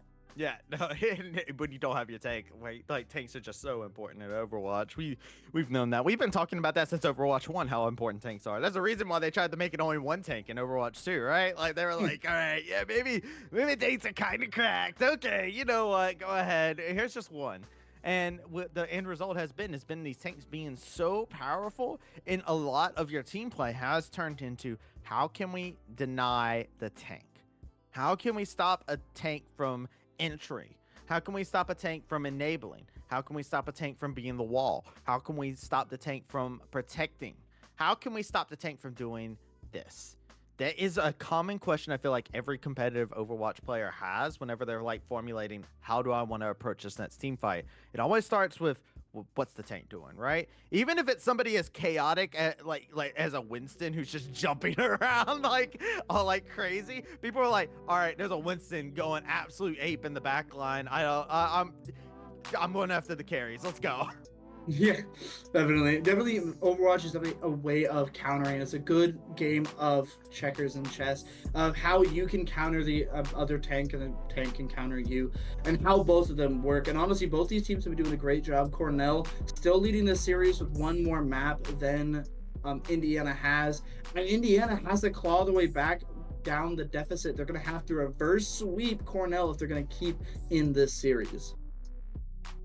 We'll see. I want to know what this next map is going to be, honestly, so that way I can get an idea of what we're looking at, because a Flashpoint was good. The map was good, but I feel like I'm a little scared if we get ourselves into a closed point area where it's like, all right, there's a much more closer quarters, because we've seen how Archie's played inside of it. I don't know if a May is situationally good in every single instance, just because we saw how good it was at closing off the supports. Some maps, some of the choke points that you want to fight at, it's very hard for May to have that same effective utility with the wall as what we saw inside of that, where you're able to kind of like, everybody's trying to follow along behind them. There's multiple angles on certain choke points, as it looks like we're going to get Circuit Royale next. Circuit Royale is a good counter to the Rhine comp that Indiana has been using this entire time. Cornell understands that the May is very impactful. In Circuit Royale, there's too many angles to really close them off as May. You can try to use the May wall, but teams can just out-rotate you, and you can't really have the same impact you did on Suravasa on Circuit Royale as a May. Go. Let's get into the mat. See exactly if this counter pick is going to be answered by them saying, all right, you know what? Cool, we have a different composition. We've seen these players play different champions, right? Zach has played a different hero, more than anybody else actually inside of this lobby. And I do draw into question, right? Like, Cornell, are you going to play the same comp again? Because it's been working, and I could see this comp actually still working just fine. But we are seeing what looks to be a little bit of a change from both sides. Yep, as we go on to Circuit Royale is just a lot more pokey of a map. So Cornell knows this. So they're going to be going and trying to have their Widowmaker of their own, Kolva, really be the star player here. If Kolva starts popping off, then this game is going to be set and matched right here. This map is all about your DPS and how they perform. Your tank is going to be the one stopping the angles of the other DPS, and it's your job as a DPS to make sure that they can't do anything. 5, 4, 3, Go, as you were talking about with the push now. Zach on the Widowmaker yet again. I kind of want to focus on Zach because of the fact that the story that they've had. I want to focus on Kova as well. We have a Widowmaker showdown. I always think it's very interesting whenever we get a Widowmaker mirror matchup just because of the dynamic that the two of them can share, because they're both going to be trying to catch anybody trying to peek out, and you can already see the pings. They have vision on both of them. They're trying to have a snipe fight right off the get-go. I think Genji is going to interrupt immediately. Like Genji's gonna peel, and that's gonna be DNAT overstaying this welcome, gonna get taken down, going way too fast, and Kova is gonna find a pick in the chaos, trying to get another one on the Juno. The Juno's schmoving around, it's very hard to hit. And that's gonna be Cornell College taking down Indiana University there, as now they're gonna try to get some stagger picks onto their supports to make the next team fight that much easier. Mischief getting in there very quick, very sudden. Has been a key player. They've played nothing but Genji so far inside this entirety of the series, and they've looked so clean on it. Hopping in from the top of the skyscraper, looking for that snipe off the top as they fall on down. But they do take a lot of damage. Kova gets Rip Squad off of it. Good plays coming about, and you see they're trying to keep an eye out, but the high ground is there for them. Indiana University trying to get some semblance going. Gonna be very hard there. Kova's gonna take down the other Widowmaker. Zach is getting a little bit diffed here on the Widow as he's gonna get shot down again. And now it's gonna be the first point taken by Cornell University. Now Indiana has to find a way to get a hold of this Widowmaker and even Mischief. Oh, check it out. Switch. We've seen two switches now. They're going around to different characters. They had themselves, they started off with the ramp. They've gone over to the Sigma. Now they are back to Reinhardt. They said, you know what? Let's go back to what works. And it's a little bit more narrow at this point, so it can work out a lot better. To get a nice little pin, but able to really finish off the Sigma. No, he's gonna have to get forced back here as the Sigma. Has to play his knife. The lift is good and massive, but the Uzu is even better, but that's gonna be the Widowmaker getting taken down. Kirito pulling their into though, 1 HP, sees where the TP is in. Mischief trying to get one, is gonna get taken down. Now it's even, but Archie's gonna finish off the Reinhardt, and now with that many players are gonna go down, it's up to Archie to finish it off. Airfan helps them out, and that's gonna be Cornell College gonna be winning this team fight, but now they have to push the cart. You know, what is that melody? You know, like that melody. Got him out there, you know, he's out here just putting Archie is so good. We've been wondering what kind of things they can play. Kova living on a prayer, but the prayer is heard, and they just get back. It's almost like somebody just gave the CPO right then and there live on the game, but the knife will come on through. The sword has been unsheathed. DNAT has had enough. 3 kills lined up, not down. But still Cornell stands tall. They still have this Reinhardt trying to push it away in. Not the one being able to go. It's just a battle of inches. A battle of 2 meters between the squads. Oh my goodness, Sam. Energy coming from Indiana University there. That looked to be lost, but hey, the tank said it's winnable. If Reinhardt says it's winnable, then it is winnable. Archie cannot sustain himself against the Reinhardt there. They tried so hard, missed. We just saw DNAT going absolutely massive, getting that 3K, and on the back of that, allowed his team to hold this second point. Get in there. It's going to be a Nano Blade going out here. It's going to try to get one, but it's going to be Dashy. Though it's going to get the Tracer. Trying to get one other one. Can't really fight land it. Going to hit another blade. Now it's going to be the Kiriko getting taken down. And Misjuice is going to answer back with his own blade. And it takes a little bit more than 3. The Eye of Horus watches over you. Well, that is a team kill. Coming out, Cornell College. Yet again, another successful team fight after they reset, get everybody up, get a nice little cinematic cam to watch them just go along on their car ride. They got their chauffeur. They're just saying, yes, over there, to that direction, please. I need to go and pick up a dub today. Cornell College looking very clean and concise on this composition. Really looking at home on this map. They've got the high ground, which is so big. The melody, what is it? Tell me, what song do you hear? As he gets 3 members picked up, lifted, put back down onto the ground. Doesn't find any KOs off the back end of it, and instead is Indiana University. They push in. They are unrelenting. The push is inconceivable as they just find every single member a team kill for Indiana University. What an absolutely massive pick there from Indiana University. The lift was massive from Archie, but Archie was able to just stop, wasn't able to get any picks off of it. It's going to get taken down by the Genji. Genji going up absolutely massive there.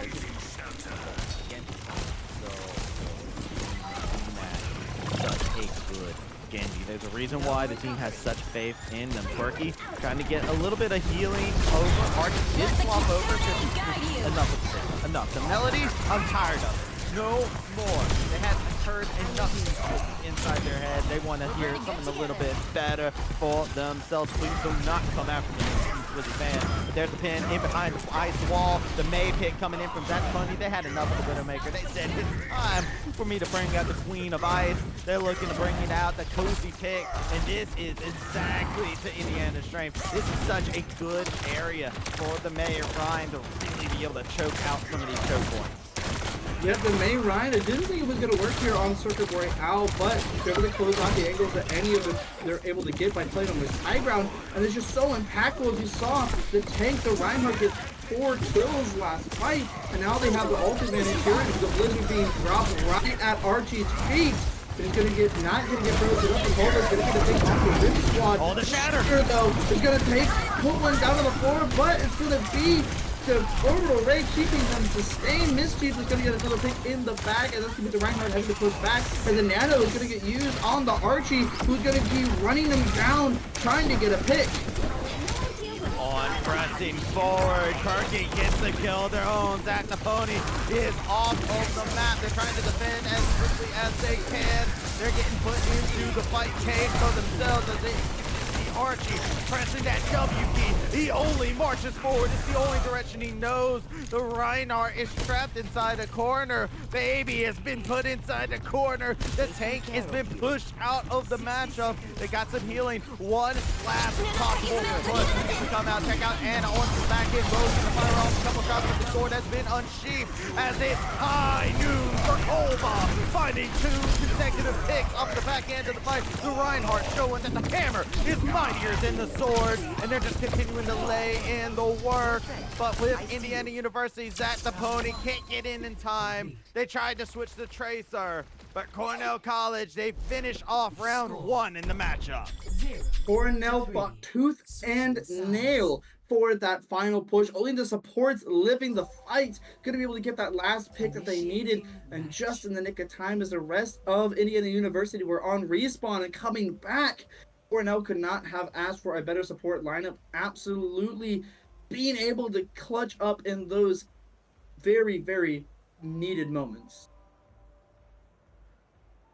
Question for me, right? Indiana University now. It's not an impossible task that is in front of them, right? Just because Cornell was able to finish that round at the speed that they did, right? They held them back to where there was only 38 seconds remaining. My question comes from, is Indiana University going to come up with a certain kind of strategy to come in? There's no way I'm getting to see a wrecking ball, right? Okay. No, Wrecking Ball might actually. Wrecking Ball is not a bad tank here at the moment, as to be able to counter the poke is with a dive. Cornell College is going to be playing this poke most likely. They showed it before, and if it ain't broke, don't fix it. So they're going to probably play that. I would Indiana University, if they want to keep playing this Reinhardt, they'll have to have a Symmetra to be able to teleport them around. But the ball isn't completely crazy out here. Well, they swapped. Gonna go to They have Reinhardt a little anyways. fun of it. They swapped at the last moment. Zach locked in the May right at the very end. Very surprising, but this is what has worked for them. This is where they've seen the most success. This comp right here has been the most successful for them. They're saying, screw what the map says we have to play. We're going to play what we want to play. As you can see, some good damage. Zach laying in headshot. Where has this aim come from when they're on May? They got a killer instinct unlocked. He's just taking them down. We've seen the Cassidy falling very low as well. But with Quirky Oasis falling down first, Indiana University are just absolutely on a tear, running it down. Yeah, they're just pushing in. They said, screw the poke. It doesn't matter. Dive composition, sure, we'll dive with Reinhardt and May. We don't need to play to these characters to make this happen. We can just play to our strengths. But now the defense is backed up. The pick was countered. And now, with the Reinhardt drop, your tank has fallen. You have to back up in this situation. You can see Mischief is climbing in. The Sigma pushes forward. The May pushed into the corner. Indiana University found themselves getting pushed back into a corner off of that situation. The moment Cornell got all 5 members again, it turned back in their favor. Yeah, but it's going to be Fortune Wishes having to play safe here. Play a little bit too aggressive the last time they got us by taken by the May. But now they're going to be playing safer to just hold it here. Cornell has the better composition for this map. It's going to be up to who makes less mistakes here. Steven is going to go out. That's going to be the lift on the side of Cornell. And they're going to get a nice little 2-piece here. And the rest are going to fall as well.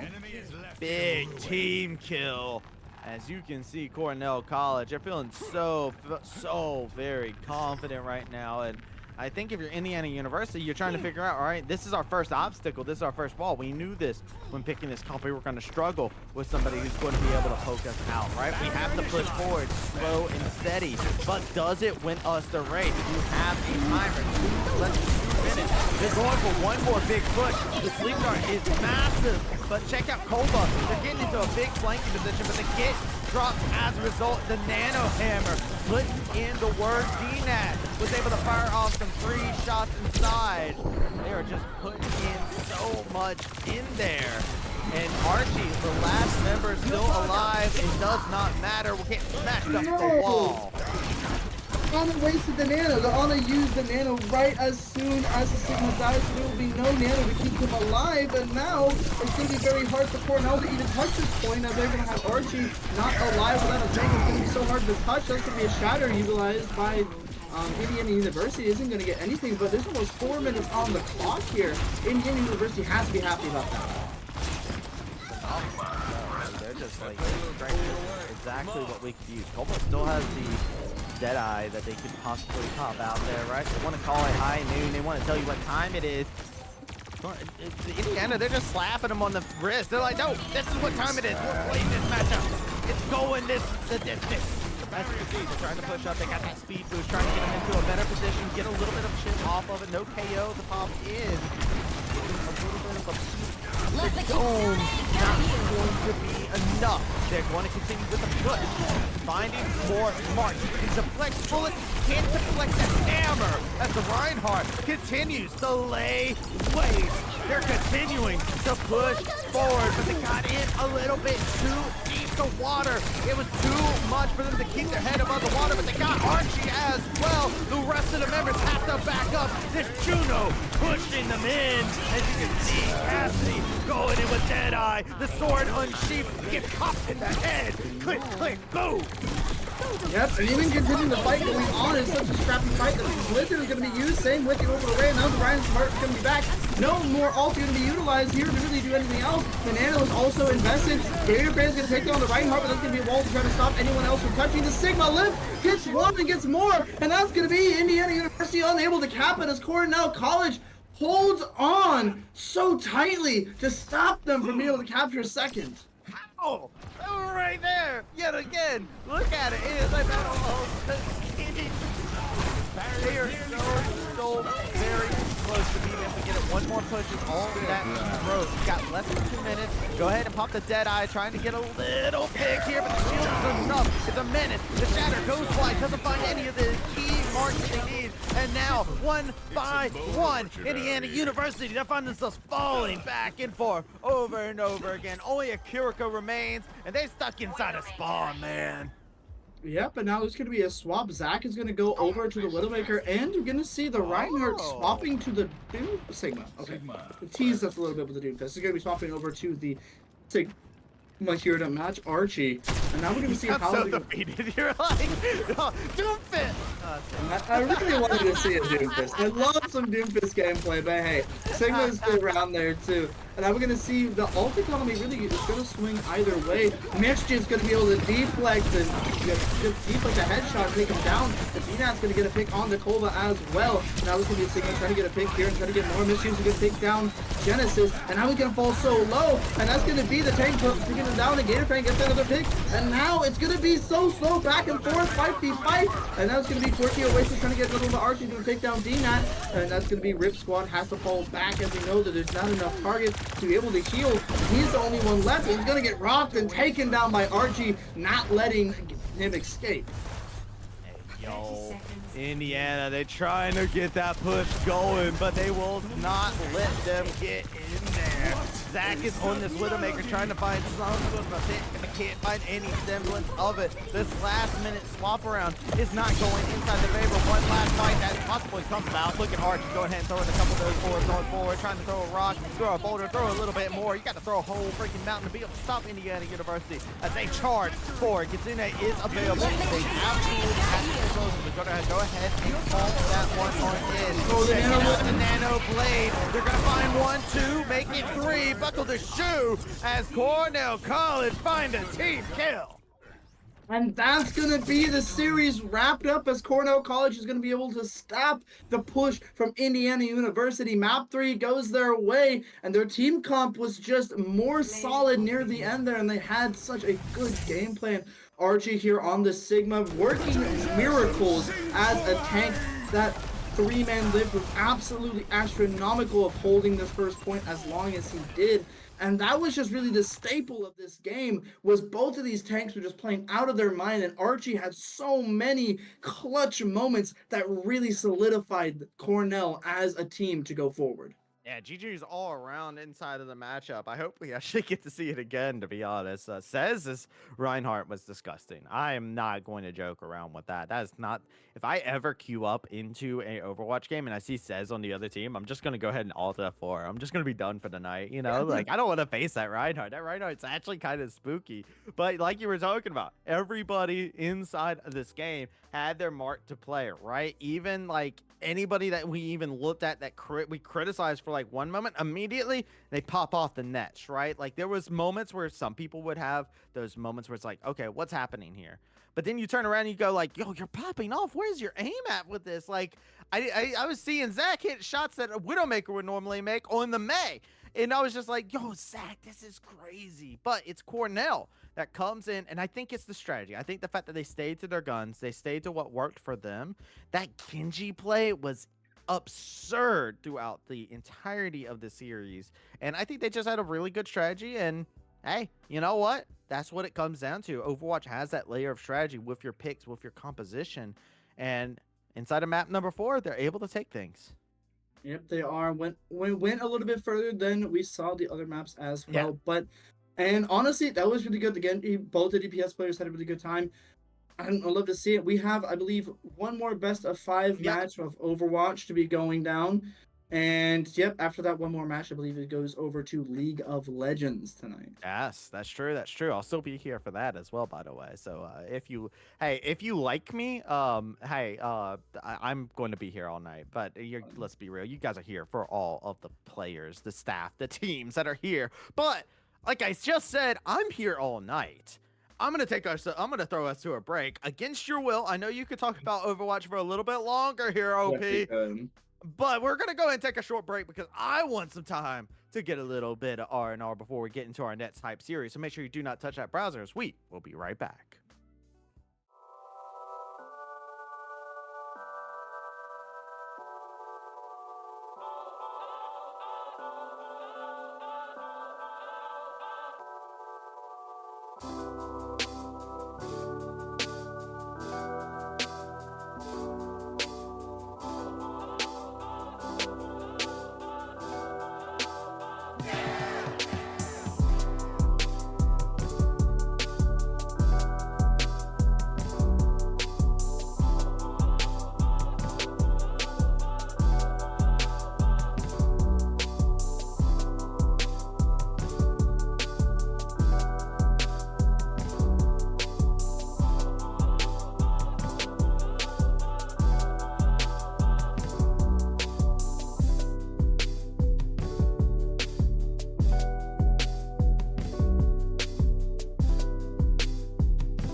Hello, everyone, and welcome on back to the Midwest Esports Conference. We're back in here with some Midwest Clash as we are getting into the action. And let me just tell you guys all a little something here.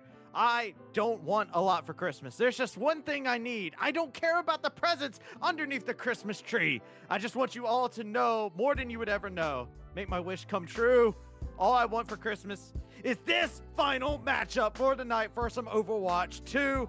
My name's Travesty. I am joined here with my mad lad, OP Knees. How you doing, man? Doing great. Thank you for that rendition of "All I Want for Christmas." It definitely put a soft spot in my heart, and it's also, I don't know why Overwatch 2 rhymes and goes with that song, but it does. It does really well, right? It does. You can just slot it in there anywhere, and it's just like, and okay. So both of these teams have gone through and have, I believe, lost a match. So Illinois and Indiana both lost their previous match, and now they are in the losers bracket, fighting their way to see if they can come back as an underdog and progress through the playoff. Yeah, Indiana had a much more competitive series. What we got to see, Illinois got taken care of in a very swift fashion by a tournament favorite in Briar Cliff. So Illinois College, you're just coming off. Fun fact on why it was a little bit of a longer time. Fun fact: a lot of these players do play in Valorant. They had a Valorant match that they actually had to play, and they were in the midst of playing it. So we had to end up waiting for them to finish off their Valorant game. Once they finished off their Valorant game, they were able to come in here and play some Overwatch. So a lot of these players, like Ponyboy and Daddy Bean and Ruin, they're all players that have been over there grinding it on out for themselves. But here we go. We're getting into our game as here we is Indiana University taking on Illinois College. Yeah, but we're going to see the mental fortitude of the Illinois College has to be strong here. Because a lot of the players have already been playing. Indiana is strong with a pharmacy and a hog on this point. Something you don't really see very often. It looks more like a ranked comp, but they're going to try to make it work. I want to bring up, this is a different composition from Indiana because Indiana, Zach was playing DPS, was actually playing Tank last time. They were playing the Rhine last time around. This time, they're saying, justice reigns from above. Like, that is what Joffrey says. They probably say it a little bit better than I. And then on the other side, Ponyboy breaking out the Diva. You see Diva getting locked in here for Ponyboy. Definitely see that. We're gonna see, Indiana has a little bit of a different tank here, but with the hog here, I believe it's basically a DPS, so more or less didn't change all that much, and that's gonna be a good pick from Zierto, as he's gonna be on the far and getting another one. He gets two there, and it's gonna be hard for Illinois College to really fight back as Indiana's just holding down the line.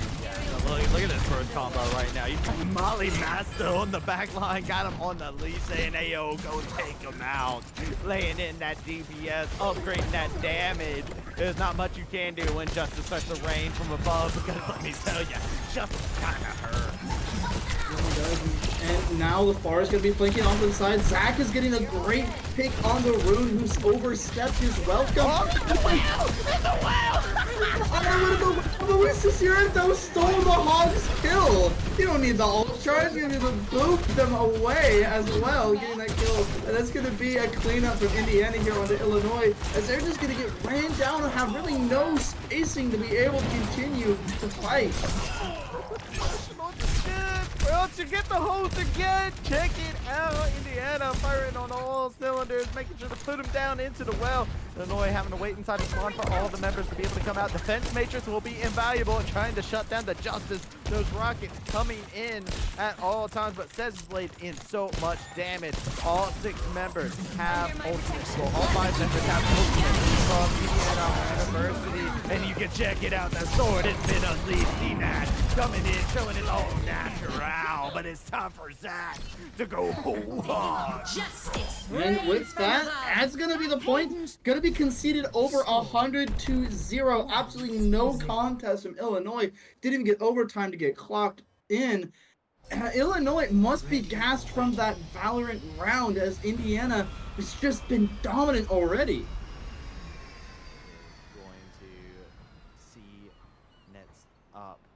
Second round, going over to the Lighthouse. This map is a fun one. just because I do love the fact that they have this. I'm almost halfway expecting them to have like a Lucio on this map because it's a fun Lucio map too. Just because once you get control of the point, you're just booping people off. Is very fun. Is very addictive. And I can see it already with the Pharah, with the Roadhog. They're like, yo, we can use the environment. We can use this as our Phantom 6 teammate, right? We might not be playing Classic, but we can play it like we got a 6-man. Definitely can. And now we see a dive comp going to be on the side of Illinois. Snakes is going to immediately get a pick onto Holy Moly Master, if I can speak correctly. Moly Master taken down. And Mother Master. and can't really get the rest there, as that pick is going to stop Indiana from pushing forward at all. Trying to go down and lay in a good bit of that hurt, but it is hard to deal with it. The Pharah Mercy combo is such a devastating one that Illinois College has got control over the point to start things off, but check out Zach getting themselves pushed in there. If he got it, come in there, pushing everybody off to the side. Pony Boy got to get on out of there, get back over to some med kit, get over to some of the teammates to be able to resuscitate him a little bit. They got pushed in a little bit too deep, says, got a little bit too close.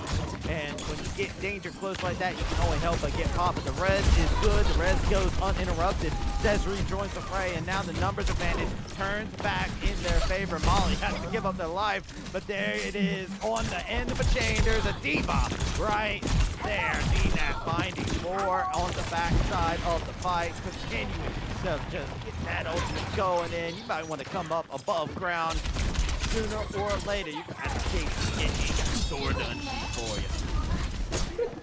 Yeah, the dive comp from Illinois is good. It's a good change of tempo to try to get more picks, but they just haven't been able to find the correct picks at the moment. They're always kind of spread out, trying to take isolated 1v1s together instead of playing more as a team. Pony Boy tries to go into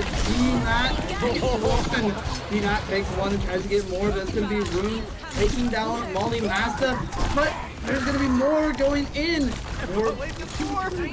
There is more. There's going to be D-Nat taking down the Juno here as well. 62% on the point. Not really much for Illinois College to do here, as they only have gotten the point presence once. I do love it. They get Molly Master, but at what cost? It costs them everything. You got a little Billy May infomercial that kind of popped up there in the middle of that call because it was just every single time you looked up, but wait, there's more, as another member would just fall out. It was so delayed too, so it just desyncs everything. One more push for them to be able to go through. Indiana University has good control over the point, and it's hard to be able to press into it whenever they're able to have just full control like this. See Daddy Bean trying to get in there, has that Lucio. I was talking about him earlier on. They were able to dive in. They can play that music. They can go ahead and show off your favorite song to get the boop. But there it is. Go hard, baby. 5 and 3. Once more. Put baby in the corner. Daddy Bean gets put in timeout.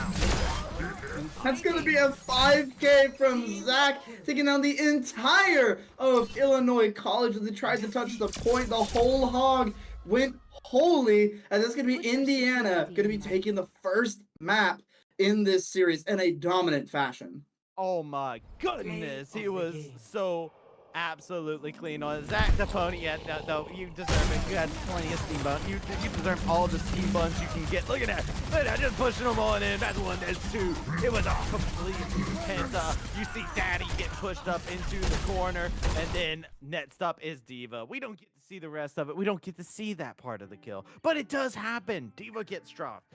This is such a good look from the squad, and it's them swapping their members around too to different roles, showing how interdimensional they are. And I feel like Overwatch is one of those games where people do have like multiple roles that they do play into a very adequate stance, right? Not everybody just plays DPS, because if you do, your queue times are a little long. They are a lot longer, and maybe Zach is just the Roadhog connoisseur of the team. Some tanks have a harder time playing some of the other tanks. Like me, for example, I can play the Junker Queen. Do not ask me to play Reinhardt. That is going to be a bad look all around. So as long as I get to play those types of characters, that's fine. So maybe you just have that Zach as that hog connoisseur, and that's maybe why he got swapped over to the tank. Zach, appreciate you. You got my respect. I am a big Roadhog connoisseur. I love me some Roadhog. Any chance I get to play Roadhog, the vape king himself is what I like to call him because he always has that vape on him, you know. Roadhog is fun. He's a very exciting pick to be able to see. However, he is very one-dimensional, right? You were talking about it, kind of acts as a DPS in its own kind of way. He's like that off tank is what the role he used to be in back when you had 2 tanks. So he's like that. He is legitimately that OG, like, yo, you want somebody who is going to pow off of another tank that's very effective. And so when we made the transition to Overwatch 2, we saw his picks be very situational, where they had to rework him, get him going, get him to a situation where he kind of fit the mold a little bit more as a solo tank. The next map will decide a good bit. I don't think we'll see another Roadhog. If we do, there's not many maps that you can really just realistically just throw out a Roadhog on. Yeah, Ilios is one of those very situational maps, as you were talking about, where Roadhog is good on. Maps, Roadhog, you don't have the distance to be able to help you out, not shorter maps, especially if going onto a long range map like Havana or even some hybrid maps. Roadhog doesn't have the distance to be able to work, and then they could just be counter swapped. At the moment, they're not running a Kiriko to help him out. So an Ana could just be devastating for the Roadhog. Hit the anti-nade on the Roadhog can no longer play the game. You kind of just blow up the Roadhog at that point. So if we see Illinois swap over to counter the Roadhog, I think Zach's gonna have a harder time. I wonder if they will just swap around roles, actually, depending on the map too, right? Like that is a thing you can do. You could turn around and be like, "Yo, Zach, you feeling a little frisky? You run to get up in people's face? Hey, yo, you want to play Brigitte?" Or like, let's say Molly Master. Yo, Molly, listen. If you can hear me right now, I know you got a mean Torbjorn. Torbjorn. You know what? Put him on Torbjorn. I think it'd be a great look. I'm gonna say, but probably just situational pick. We're probably gonna see Zach back on the DPS. No, give me like, I want, please, come on, somebody. I just want to yell out my turret. I just need to hear it, please. My turret's getting hit. No, my baby. Oh goodness. But the next map we're going to be going on to is going to be Shambali Monastery. This map has a lot of different unique playstyles to it. A lot of people run dive on this map, other people run brawl. Either way, it's going to probably end up to who's going to be able to play to that strength of that comp better on the Shambali. Yeah, it's an interesting one for me too, because I'm like you, where it's just like there's really 2 styles that you really just get to see. It isn't one of those unique maps that really has like a niche champion pool that a hero pool, I guess is the better word for it, that you get to see. So I do get myself a little curious on what the plan would be. I'm just saying, Torbjorn can be played on any map, but on a realistic standpoint, the strategy that they brought in was a unique one in the last one with the Roadhog, and not only that, the Pharaoh Mercy, very OP combo, but it works well in places with open spaces. So the switch around that could come about will be very important to see how they transition on this new map. Honestly, if they wanted to keep running the pharmacy, this is a great map to do it. Shambali has a lot of rooftops to be able to play around, as well as a lot of inside buildings that a Pharah can hide, and really just like a Pharah nest that you can't really invade. If you go into the Pharah space, she kind of just spams you down, and not much you can really do about it unless your hit scan is cracked. Now, Illinois does have some Valorant players, so they can hit their shots. Yeah, no, they know how to click some heads, but you were talking about it earlier. If you can hit your shots, cool. Want to see those hit scans then if you're hitting those shots, right? Because Overwatch is a game that focuses a lot more on the unique abilities and the unique facets that you have. They realistically, I think when they've done like interviews with the developers, they like the idea of that rock paper scissors system where one X hero beats X hero, but X hero gets beat by X hero. They like the idea that Molly, don't play with my heart like this. Torbjorn. Molly. Wait I'm a the minute. biggest Molly fan. Wait a minute. I'm a Molly stan. Let's go, hammer time. Let's go, Molly. Everybody cheer for Molly. I want to see Molly chat in chat. I want to see everything. Bias caster activated. Let's go, Molly. Oh my goodness. Dina is going to be swapping over to the support role onto the Juno. I like the Juno in this comp. I also like the Mei here. You're going to be able to, and they're going to go for a hold, a spawn hold here. And Illinois, I don't think they're going to be ready for this hog to be up in their face. Right up in their drill. Said, what's up? Slid in the gym, right off spawn. Heavy breathing and all unsolicited. That, oh no, not about that life of Daddy B getting wrecked regardless. Yep, Daddy Bean couldn't escape. The wall was there, couldn't let him jump up over it. The double jump wasn't high enough. And you know, Torbjorn on this map, I don't think he's going for a spawn hold. Torbjorn's pretty good with the amount of poke he can get into a choke point. What a hook from Zach, pulling the honor from the middle of nowhere, and Isuzu's gonna be good as well. D-Nat getting a pick onto Daddy Dino as well. And Rune's taking down the rest of the team is gonna fall. And this is gonna be Indiana continuing with the spawn hold. Good pick on the D-Nat though. DNAT got picked at the very back end of the fight, so it is a longer walk for DNAT to get back to the team. So that is a situation you have to watch out for. But check out Molly doing exactly what Torbjorn does best, taking care of their baby. Yeah. I love Torbjorn. Molly, if you heard that and said you actually wanted to do that, you're the best. I like it. You're a great person. But, oh no, they killed their baby! No! Oh, my baby! Molly Maxigan just put another one down at the moment. No, it's not the same! The Arisa swap is good here. Just try to just hog a little bit more. The anti-nasal is going to get thrown. Kitsune is going to go out. Now Illinois College has to try to do something with the Kitsune, and that's going to be them taken down. Oh goodness. Not much you can do about that. Don't chase him down! Someone's trying to get onto us. Get over here. Bring that Edgelord back here. He gets hooked. He gets brought back in. And he is taken off of the map. They chased down that Reaper completely. Said, nuh-uh, not today. And check it out. We got that fire and ice and everything nice combo. You got that blizzard. You got that molten core. You got all the defensive utility you could need. Oh, boy, the wall is massive. 24 not gonna even have it broken. He's gonna get taken down. Zach is punching him down with the damage from the whole hog coming in as well. There's not much they can be able to do. Pony Boy got hooked and cooked. Yo, my bad, Illinois. I told him to pick Torbjorn. I forgot how OP Torbjorn is. Might be, but not really, because this team is putting in so much good work in that defensive utility. They used the whole hog. There was also the Torbjorn ult as well, that molten core just laid out. And you can see they're stuck into a situation where they're having to go for more skill shots, more range on their abilities, because their wrist is getting a push up, but it's just not enough. Get the ult, spin that staff right round, baby. But it's not gonna be enough of everything. Comes right back around, Ruin. Get put out in a hard situation. The weather is terrible out here as they are just completely getting left frozen, and says on this May completely annihilated.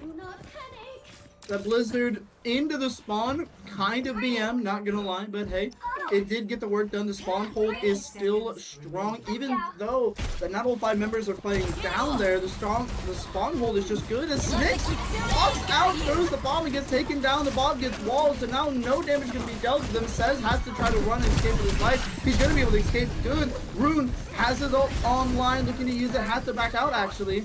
And that's going to be Pony Boy getting taken down again. There's only 5 seconds left on the clock. The Reaper Blossom is going to get taken out as well. Snix takes down Says, and that's going to be round 1. Going the way of Indiana. Yo, Says just jumping onto the point saying, ice, baby, nice. Getting up onto the point saying, hey, the cold never bothered me anyways. I don't know what you guys talking about. Locking it down, holding it down, and now, yo, we flipping sides. Guess what? You don't got much of a journey to have to make. Your distance is not that far away. Illinois College, how good is your spawn trap? Can you set up camp right outside the spawn. And can you hold the gates? Can you hold the door? That is the question you gotta ask Illinois College. Illinois, they have to go for a spawn hold. They're not even at the corner of this bush is where the cart needs to be. So usually where you'd play with a brawl comp is not we're going to be playing here. Indiana knows this and they're going to go for fast picks. If they get one pick here, Illinois College, I don't think they're going to be able to sustain themselves. Guys, I have sad news. Molly Master has pivoted away from Torbjorn. It's a sad day. Can I have a moment of silence? Thank you, everyone. Thank you. I needed that. I needed that. Going back into the game. Here we are. We're back over. Indiana University taking on Illinois College.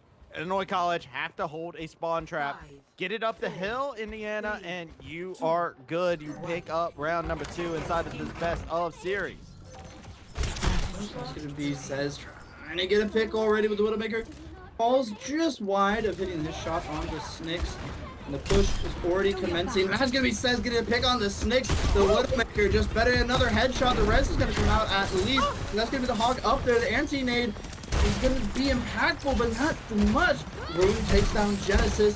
Zach can't land the hook. And that's going to be Rune taking down 2 and stopping the push in its track.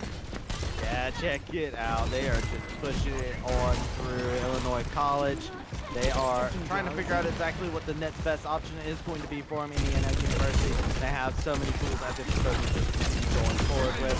And you can see Ponyboy doing what they can on Smaga, trying to make sure those miniguns go firing off on all cylinders. They are just pushing them on in, having a good time with it, as the payload has been completely altered. They haven't been able to find anything past that. You can see the two tanks are fighting each other. It's a fight of a lifetime here. This is constant healing. This Roadhog has had enough of the mercy healing coming about either.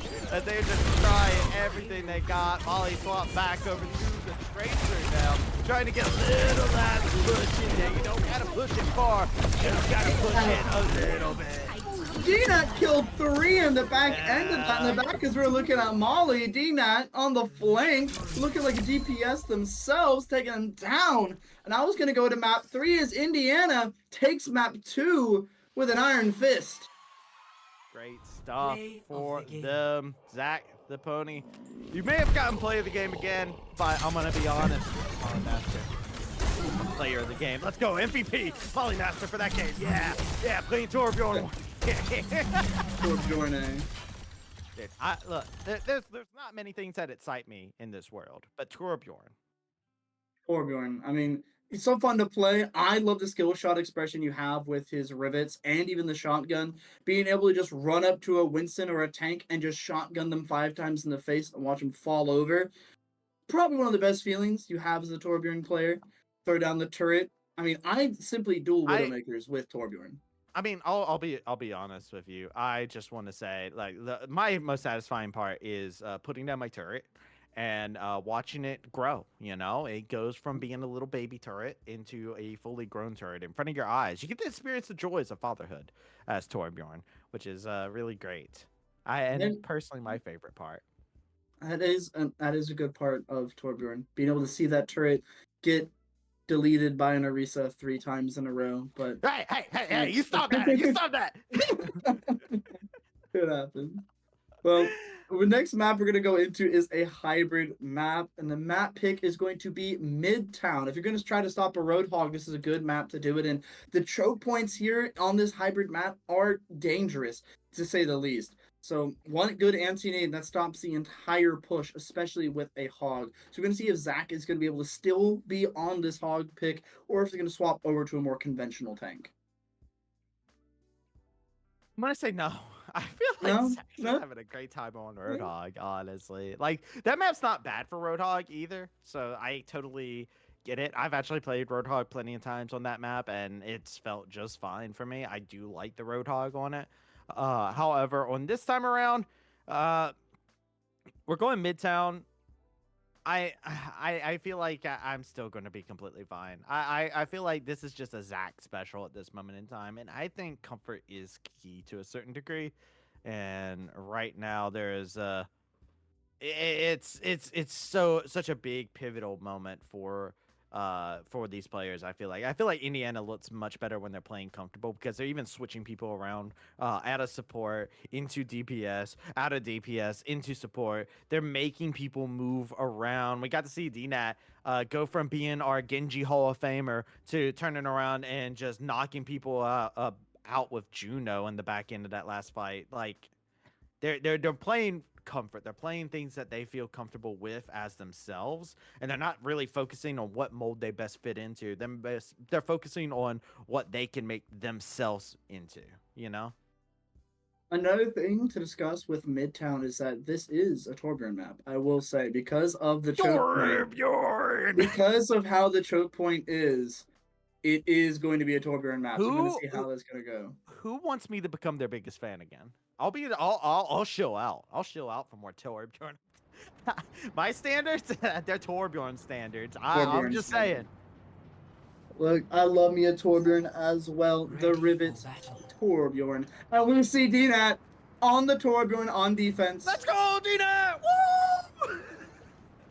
See, and Sens is going to be on the Junkrat as well. They're going for a full spam comp here. There's nothing spam about Torbjorn. It's all intended. Thank you. Oh, yes, of course. I meant that with the Junkrat and the Kiriko. Oh, this is like precision composition. Now, hard to execute. Yeah, I believe all these take the most amount of precision. Illinois College is going to be going over to a more standard ball comp with the... Oh, no. I saw that. So it's okay, it's okay. There we go. You just had to walk up there and get it. He fixed it. Illinois on a more standard brawl comp with that Bastion. They're going to be playing off of their cooldowns definitely here. And it's going to be Daddy Bino trying to get some early pressure on with the Pulsars. No, the turret! It goes down already! Not already my favorite. That's Goes down, throwing out some grenades, trying to get a little bit of that burst going down. Runes gets dropped as well. They're on that Bastion duty, but the problem with Bastion, don't got the shield to defend it. It cannot push up, and Illinois College just found that out the hard way. And we have Indiana University holding the line here. The spam is good. We saw Says up to 40% on the ult charge, doing massive amount of damage to the Orisa and the Bastion, and that's exactly what you want to do against it. You see the Bastion actually destroying. What was that? Oh! Max distance. Look, I'm just saying, Zach, and on this Roadhog, I told you, this is a character they are just very, very comfortable with. And you can tell it from the way Zach is playing on the day. Check out DNAT running in there. He is red hot, but he gets extinguished. The turret finds Snicks, goes ahead and gets a little bit more. But they are jumping in, trying to get that push for him. Ponyboy dropping. Zach hitting the face, getting some healing going, goes back down underneath the turret. And the rest of the squad trying to reset, but that hook does not find its mark. Now Illinois College having a very hard time pushing through this choke here. Ponyboy using his cooldowns and getting them forced so early on. He needs to try to take a little bit less damage here. And if he's never going to get through this choke, damage has to, he has to not get his cooldown for it, just like right now. Gets the pop there. He is retired. He is good. That funny little get dropped. You see more members getting knocked over and over and over again. It is a team kill. Indiana University, they got this choke point on lock, and it's choking out Illinois. Well, look at Zach solo ulted Daddy Bino there, so. Daddy Bino. He's not going to have that ult for the next one, but. Yep. Look at all the characters. What's that turn hook? Okay. Zach's good at the character. Like, it's not even surprising at this point in time. It just feels different as he just marches in so confidently. Got the fake, got everything that is imaginable. 10-player kill streak. Everybody from Indiana University is on fire, and an extinguisher is not required. My goodness. Someone's been watching 6 in their in their free time. Zach, the turn hooks are nasty, absolutely disgusting. And Ponyboy, even with all of their cooldowns, cannot sustain it. That's going to be a Nano paired with the gold. A little bit overzealous on the cooldown using DNAT using the Molten Core. They'll try to get a pick there. That's going to be said. Finishing off the Bastion. Ponyboy using his ult, trying to get something. Has the damage, but nothing's going to really happen here. He's taking the there. Nix is going to get him with the Ventral. Getting them all in there, clearing them all out, but check it out, DNAT was in behind him the entire time, just free firing with his turret. He's actually crouch walking about that. They got the payload, but like the Bastion's looking for him. They're both crouch walking back in, which is very funny to talk about a Torbjorn crouch walking. But it is a thing. You can see him look at his little outline just hovering over there. They know he's back there. It's just like he builds turrets. I am the turret. Oh my goodness. Not, you know, having a little bit of fun here. He's gonna have a Bastion form right in his face. See how he's gonna deal with it. Does a good amount of damage. That Bastion It's a minigun. Good luck. Like, he is literally a minigun in a briefcase at all times. He just unfold them and it's just added. Get unleashed your friendly neighborhood minigun. As you can see, the push going in. Illinois College got a good amount of pressure going from Seth. Swapped over to the Widowmaker, trying to lay in a couple shots from a distance away from that. Torbjorn needs to get into a position where they can set up, but the deep push coming in is not in their favor. They got a hold of Snicks. Illinois College down one member. Makes things nice, but look at this push from Rune. They see their target, and they go and just pound on the top. Right on the top of them. Says is gonna take it taking on my Ponyboy. Zach in the back getting a pick on the Daddy Beam. And the cart is just rolling on in. The picks are going the way of Illinois. Yet Indiana can't really hold on anymore as they're trying to get more. The whole hog is just gonna get taken down. Now 3 minutes on the clock. Illinois, what looked to be dire there after the start of the round, is looking even better as Indiana has to make some swaps to deal with this. Already know right now, Illinois College, they got the music playing in the background. They hear it. You were talking about rolling more the other day. You know what? They're going to keep rolling. Why? As they continue pushing in, it has just been non-stop. This cart has not stopped ever since they got it rolling. And that has been the case time and time again. This Orisa has been such a good member for the team. The pull is good. Bastion got grabbed by the hook. They're going to continue laying in the hurt. And finally, a little bit of momentum stop. They found the breaks and they pumping them on the payload. Member after member, finding moment after moment here. Zach just trying to be a stalwart force for the side. Gets another hook. Matt Range, get over here. Pick on the Ana is going to make Illinois have to run all the way back to try to get another pick. Rune does get down DNAT, but the Molten Core left over takes down Ponyboy. Now we're going to be returning to the fight. Indiana University had to use an ult there to equalize it. Now Illinois College has 5 coming up online. 2 Overwatch Classic. Let's see what they can do.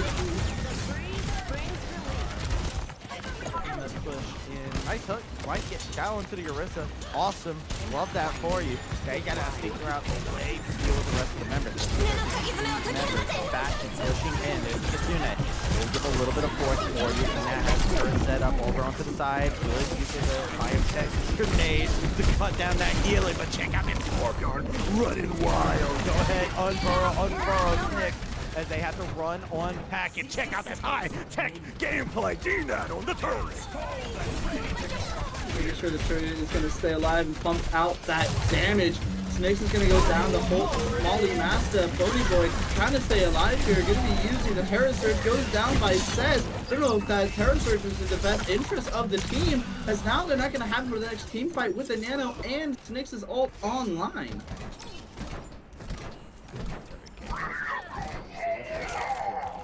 30 seconds. That's all one. Just a little longer. Turret cam. Yeah. This is exactly what we're here for. This is what we tuned in for. Okay, back to this cam. All right, there's fighting happening again. Immediately gets hooked up. No more turret cam for now as the action goes on through. He's hitting up onto the turret. No, my baby!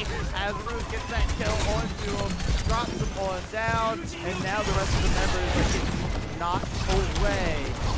Too much damage to be able to deal with. Indiana losing out on just their Genji. Everybody else has respawn now. They'll be able to get back into a position, but they need to defend. It's overtime. Pick up a dub here, and you can solidify that you guys have your distance. You see Zach Davis will become the Snicks. It's going to be a big pick because they're going to have a long road to go. As long as they don't C9 the cart, it should be good for them. They're not going to.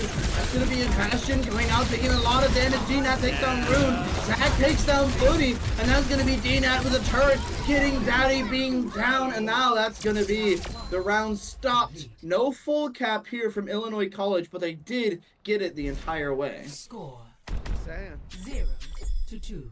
Torbjorn. Switching sides. That's what a Torbjorn can do for you. Illinois College probably is taking notes on this Initiating situation. match. In realistic capabilities, I do wonder if you're on Indiana University, if you do, what do you switch up here? Because you were able to get that last defense. That's like you just said. It's pretty much right there at the very end of the point. So it's like, all right, yeah, we basically have to win. Is the thing. There's no ifs, ands, or but about it. You have to win to just solidify your spot since it's right there at the end. So it's a definitive way to finish things off if Indiana is able to get the win. Because there's no questions, no alibis, nothing like that. That's a 3-0 for them. But Illinois College, if they pick up this dub, that means they've held them back and kept them from being able to get all 3 points. And then that I saw earlier on, I saw, that cross-state rivalry in the making that came in through the chat, If that is the case, that could be a very interesting thing is, hey, look, we got some Echo gameplay. Look at them, they're oaring around. Echo's pretty good here for Indiana University, able to get through this choke by going above the bus instead of having to go through the choke as every other player has to. And we're going to see DNAT onto the Genji, playing a little bit more serious, it seems, not going on to the Torbjorn. Okay, hold on, what do you mean not serious? not as good on attack as he is on defense, is what I mean by that. He's giving them a handicap by not taking Torbjorn. More or less. Yeah. And Illinois We're on College the same page. As you can see already. That's getting in there, man. a little bit too far in there. He's going to get Anthony get taken down, but says it's going to even the odds, taking down Snick. So now both the DPS are going to fall down. Tony Boy doesn't have his cooldowns available. It's going to be Zach's trying to put the hurt on him. Has to fall back as he oversteps his welcome and needs better position. I know, man. Look, they're trying to put the hurt on him. That's a business that's feeling pretty good. They got him in the hurt business right now. They're going in. Rune needs to get and disengage from the fight. You can check out the skin. He's doing some flips off of the back end of the wall. I think they are a pro tag from Naruto or something like that. They just dash it. They wandering as fast as they possibly can, trying to get in there. But Illinois College is doing a really good job deflecting the push. They're not getting anything but check out the flank on the side. Indiana University got the repositioning that they were seeking, but immediately you get answered out in kind. They have to find refuge in this little apartment complex off to the side. They just got to make things work here. Says getting taken down again. Snake's pumping so much damage into him. I thought he was going to finish him off pretty quickly there. Oh, it's going to get taken by Zach with a massive hook there. And now that he's full HP, might think about going further in. He definitely is. Doesn't quite land the hook there. He's got to try to keep up the game. Doesn't quite hit the sleep dart. There's going to be a terror surge going down to the Kitsune in his face. D-Not taking a swing on the Snakes. Daddy Bean gets this, but Zach is on a tear. Keep going and going. D-Not gets another pick, and that's going to be the point captured by Indiana. Yeah, you see it. D-Nat said, you know what? The Genji player is bad. Genji is with. Throws up the little hand sign. Throws out his fireball jutsu. No fireball comes out, but he still threw out the hand signs for it. And they will go ahead and commence their push payload. Getting locked and loaded. Getting some gas pumped into it. And now the crucial part of it about. You need to go ahead and put in this payload. Well, when you keep your blade like this into the back line, yo, you just pick out 2 of the snipers over into the back range. Marksman, Liana, and the Ash as for this squad. See, the Echo also has that ability to duplicate somebody else is still a matter of didn't care. There's going to be an orbital ray thrown down by Illinois College, trying to sustain themselves. It's going to work for a moment. It's going to be Indiana University just waiting it out. And now that it's been waited out, doing a lot of damage. Bastion is going to get taken down as the Duke is going to come out. Genesis takes down Maroon. D-Nat onto the Ash, takes him down. Now continuing on and on. D-Nat goes to the more just trying to stagger out the rest of Illinois College if they've lost this fight.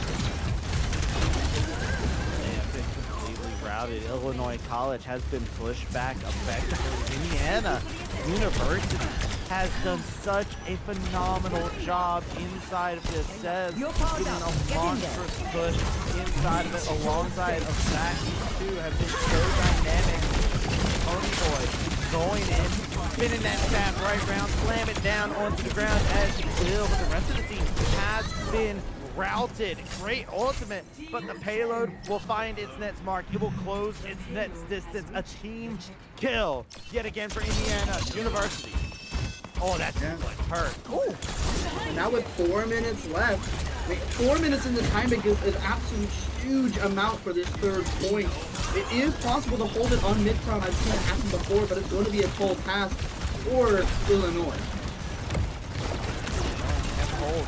The tournament lives are on stake here. Remember, this is the lower bracket. Losing here is a one thing you done, son, home, and the whole hog. Oh, that is terrifying. Storm Snakes, they got brought out of their eyes. Unfortunate for them, Zach brought their icebreaker alongside. Says finds the kill on the run, and now the payload is approaching the dead point here. It's 3.5 minutes. They have to hold here on this choke on the roundabout, but with all the ultimates being used to go up whatever walls you may find, but it's not going to be enough as they just continue to press. Says, you know what? We're playing Overwatch Classic now. 2 tanks, baby, as they push in, and that is going to be game, set, match. Indiana find themselves the dub. They will move on to the next stage of the tournament. Really good plays there by Indiana, able to switch up their game plan to work effectively. That Echo was instrumental at taking down that Orisa, and they really just saw that they're able to just close it out and continue on. Now Indiana has to go and fight some that they've fought before. And Zach, as you see there in the play of the game, the Roadhog. Yeah. It was just something that I believe Illinois just wasn't expecting, and that surprise factor is enough to really push Indiana over the line. Now, I've been really going ham about how much I love Torbjorn and whatnot, and we did get to see a little bit of Torbjorn, but can I actually give a shout out to Zach? Playing Roadhog 3 maps in a row, they got a hat trick. That's 3 games where they got play of the game. They got play of the game 3 times in a row. That is not something you actually commonly see in competitive, where one player is just consistently getting them, especially on Roadhog, where it is seen as more of a niche pick as a tank due to other tanks just having higher priority. So you got to really give Zach their flowers, who came in, and earlier on today, we saw them performing on picks like the Mei. We saw them on the Widowmaker. We saw them on the Genji. We saw them on these different picks, right, that they rotated inside of, and the Reaper as well. They turn around and say, oh, I can play a Roadhog, watch this, and just straight up give us a performance that like most one-tricks would go over and tip their hat to, where they're just like, yo, this DPS kind of slap on the tank. Doing his job and doing the thing. I mean, Zach, amazing Roadhog gameplay. Usually don't see him get all to play the games. Usually Roadhog is just good for one pick and you get out. He even played it into an Ana Juno. That is something that is very difficult as a Roadhog player, but we saw with his hooks and his skill, he was able to make it work. Now, it's a little sad though, because that does mean that Illinois has been eliminated from the Overwatch bracket. So a little sad to see them go, but it is the nature of competition. We'll be looking forward to getting to see them in the future in further Overwatch games, honestly, because they kind of slap. I also really enjoyed watching them in Valo earlier on today. So, you know, I'm very excited to get to see more of Illinois College. But for Indiana College, their story does not stop here. OP Needs, before we send it over to a break, do you have an MVP of the series? MVP of the series? I mean, has to be Molly. Has to be Molly. Torbjorn. Yeah, What am I they were the saying? first person to pick Torbjorn. The I first said person it to pick earlier. Torbjorn, they have to be the MVP. And guess what? It worked on Shambali. When Molly was on Torbjorn, it was a full hold, barely able to escape the spawn doors. That is the power of a Torbjorn. Remember, everyone, pick Torbjorn in your lobbies today and gain Elo. That's all And I'm get saying. avoided by me. I will avoid you. It is okay. Well, I do have to go ahead and say farewell to my lad OP Knees for the day. We're finished off with our Overwatch coverage on the day. We're getting ready for some League of Legends coming up here soon, so make sure you stick around. If you want to see more of me, I'm going to still be here. I'm saying bye to OP Knees, but you don't have to say bye to me. It's okay. It's okay. I'll be right here. OP Knees, you got anything you want to say to any of the people? Did you have fans in chat? Were you what how you feeling? I'm feeling good. I mean, I What do cast. you, I just play for Merida College for Overwatch, and our playoffs are still going for Valorant. So if you're bored, on Monday you can go check out Valorant at Merida College Esports on Twitch. Dang, he gave himself a plug. Okay, I was like, dang, okay, you know what? Fair enough, fair enough. With that being said, we're gonna go ahead and close everything on out for some Overwatch, and we'll be back.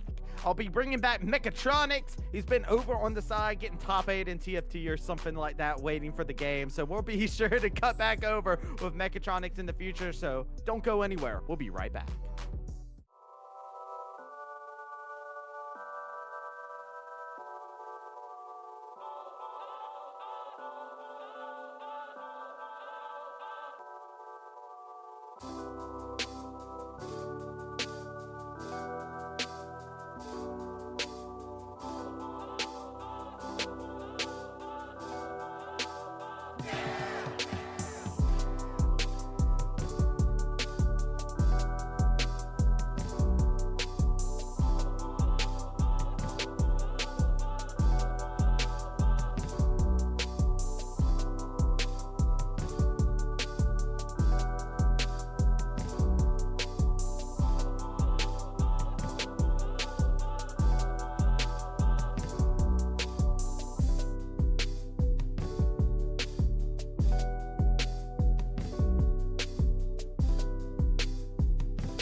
Hello, everyone, and welcome back to the Midwest Clash here at Purdue Northwest.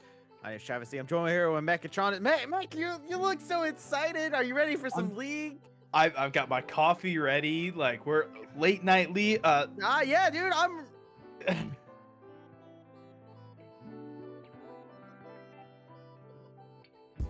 What? I'm glad I let that go silently. I'm glad. So we're giggling a little bit because games went on a little bit. We had some tech issues on the day. As we're giving an explanation to the stream, we wanted to come out and tell you guys there's not going to be any league games tonight. It's a little late. Games already went on. Remember, this is at a LAN, so there is a venue. There's curfew that's at effect.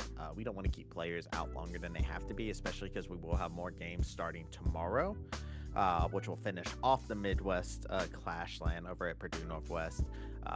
So we don't want to keep players out too much longer than they had to, so we had to send some of the league games on forward. But I know what you're thinking. I know you're sitting here like, Travis, you told me you were gonna be here with me all night tonight. You told me you were gonna be here for league. No, I'll be here tomorrow. Beck will be here tomorrow. Yeah, we're gonna have more games tomorrow.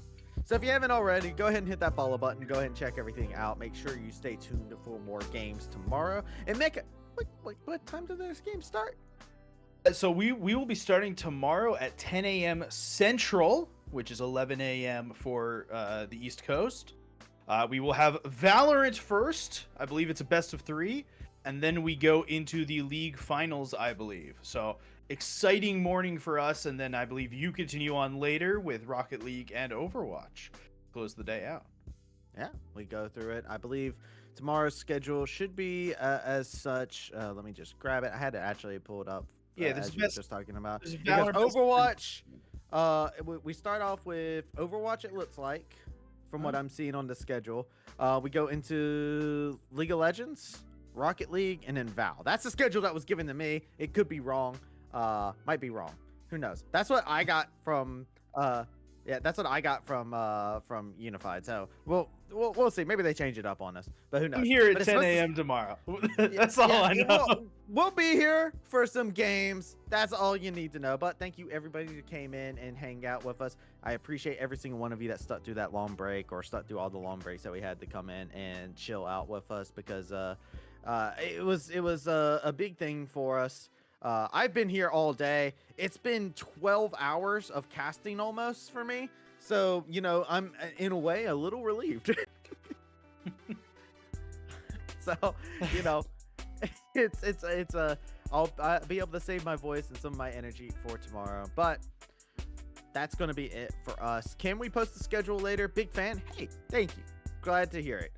If you guys want, This is where you find out they're a fan of me and not a fan of you. That's just no, that's Mac, don't you ruin this for me. Don't you dare. I'm blushing. I'm already red in the face, brother. Please, let me have this. We can definitely post it onto Twitter for you all. I'll confirm the schedule and I'll see if I can post it on my channel, and then we can get it posted on Unified. I believe your schedule is right. I went and looked at my casting times for tomorrow, and I don't start till noon. So I think you guys are more right. I think it's Overwatch and Rocket League first. Yeah. So we'll go into the nitty gritty of it all tomorrow. We'll post up the schedule. I'll put it up on that, and we can do all that stuff for you guys. But I can't speak for Unified to post it, but I'll post it myself. Dang it. But that being said, yeah, that's me. Mecca, do you have anything you would like to say to your adoring public that came in here to see you? Yeah. I'm very happy that everyone came to see me say goodbye. That's what I'm here for tonight, man. All right. If you want to watch me actually cast, go turn the clock back 10 hours. Go back 10 hours, or hit the follow button and go ahead and stay tuned, because my boy Mechatronic will be here tomorrow with us for some good old games. But we're going to call it there. That's the end of our stream. Y'all have a good night, and peace. Take care.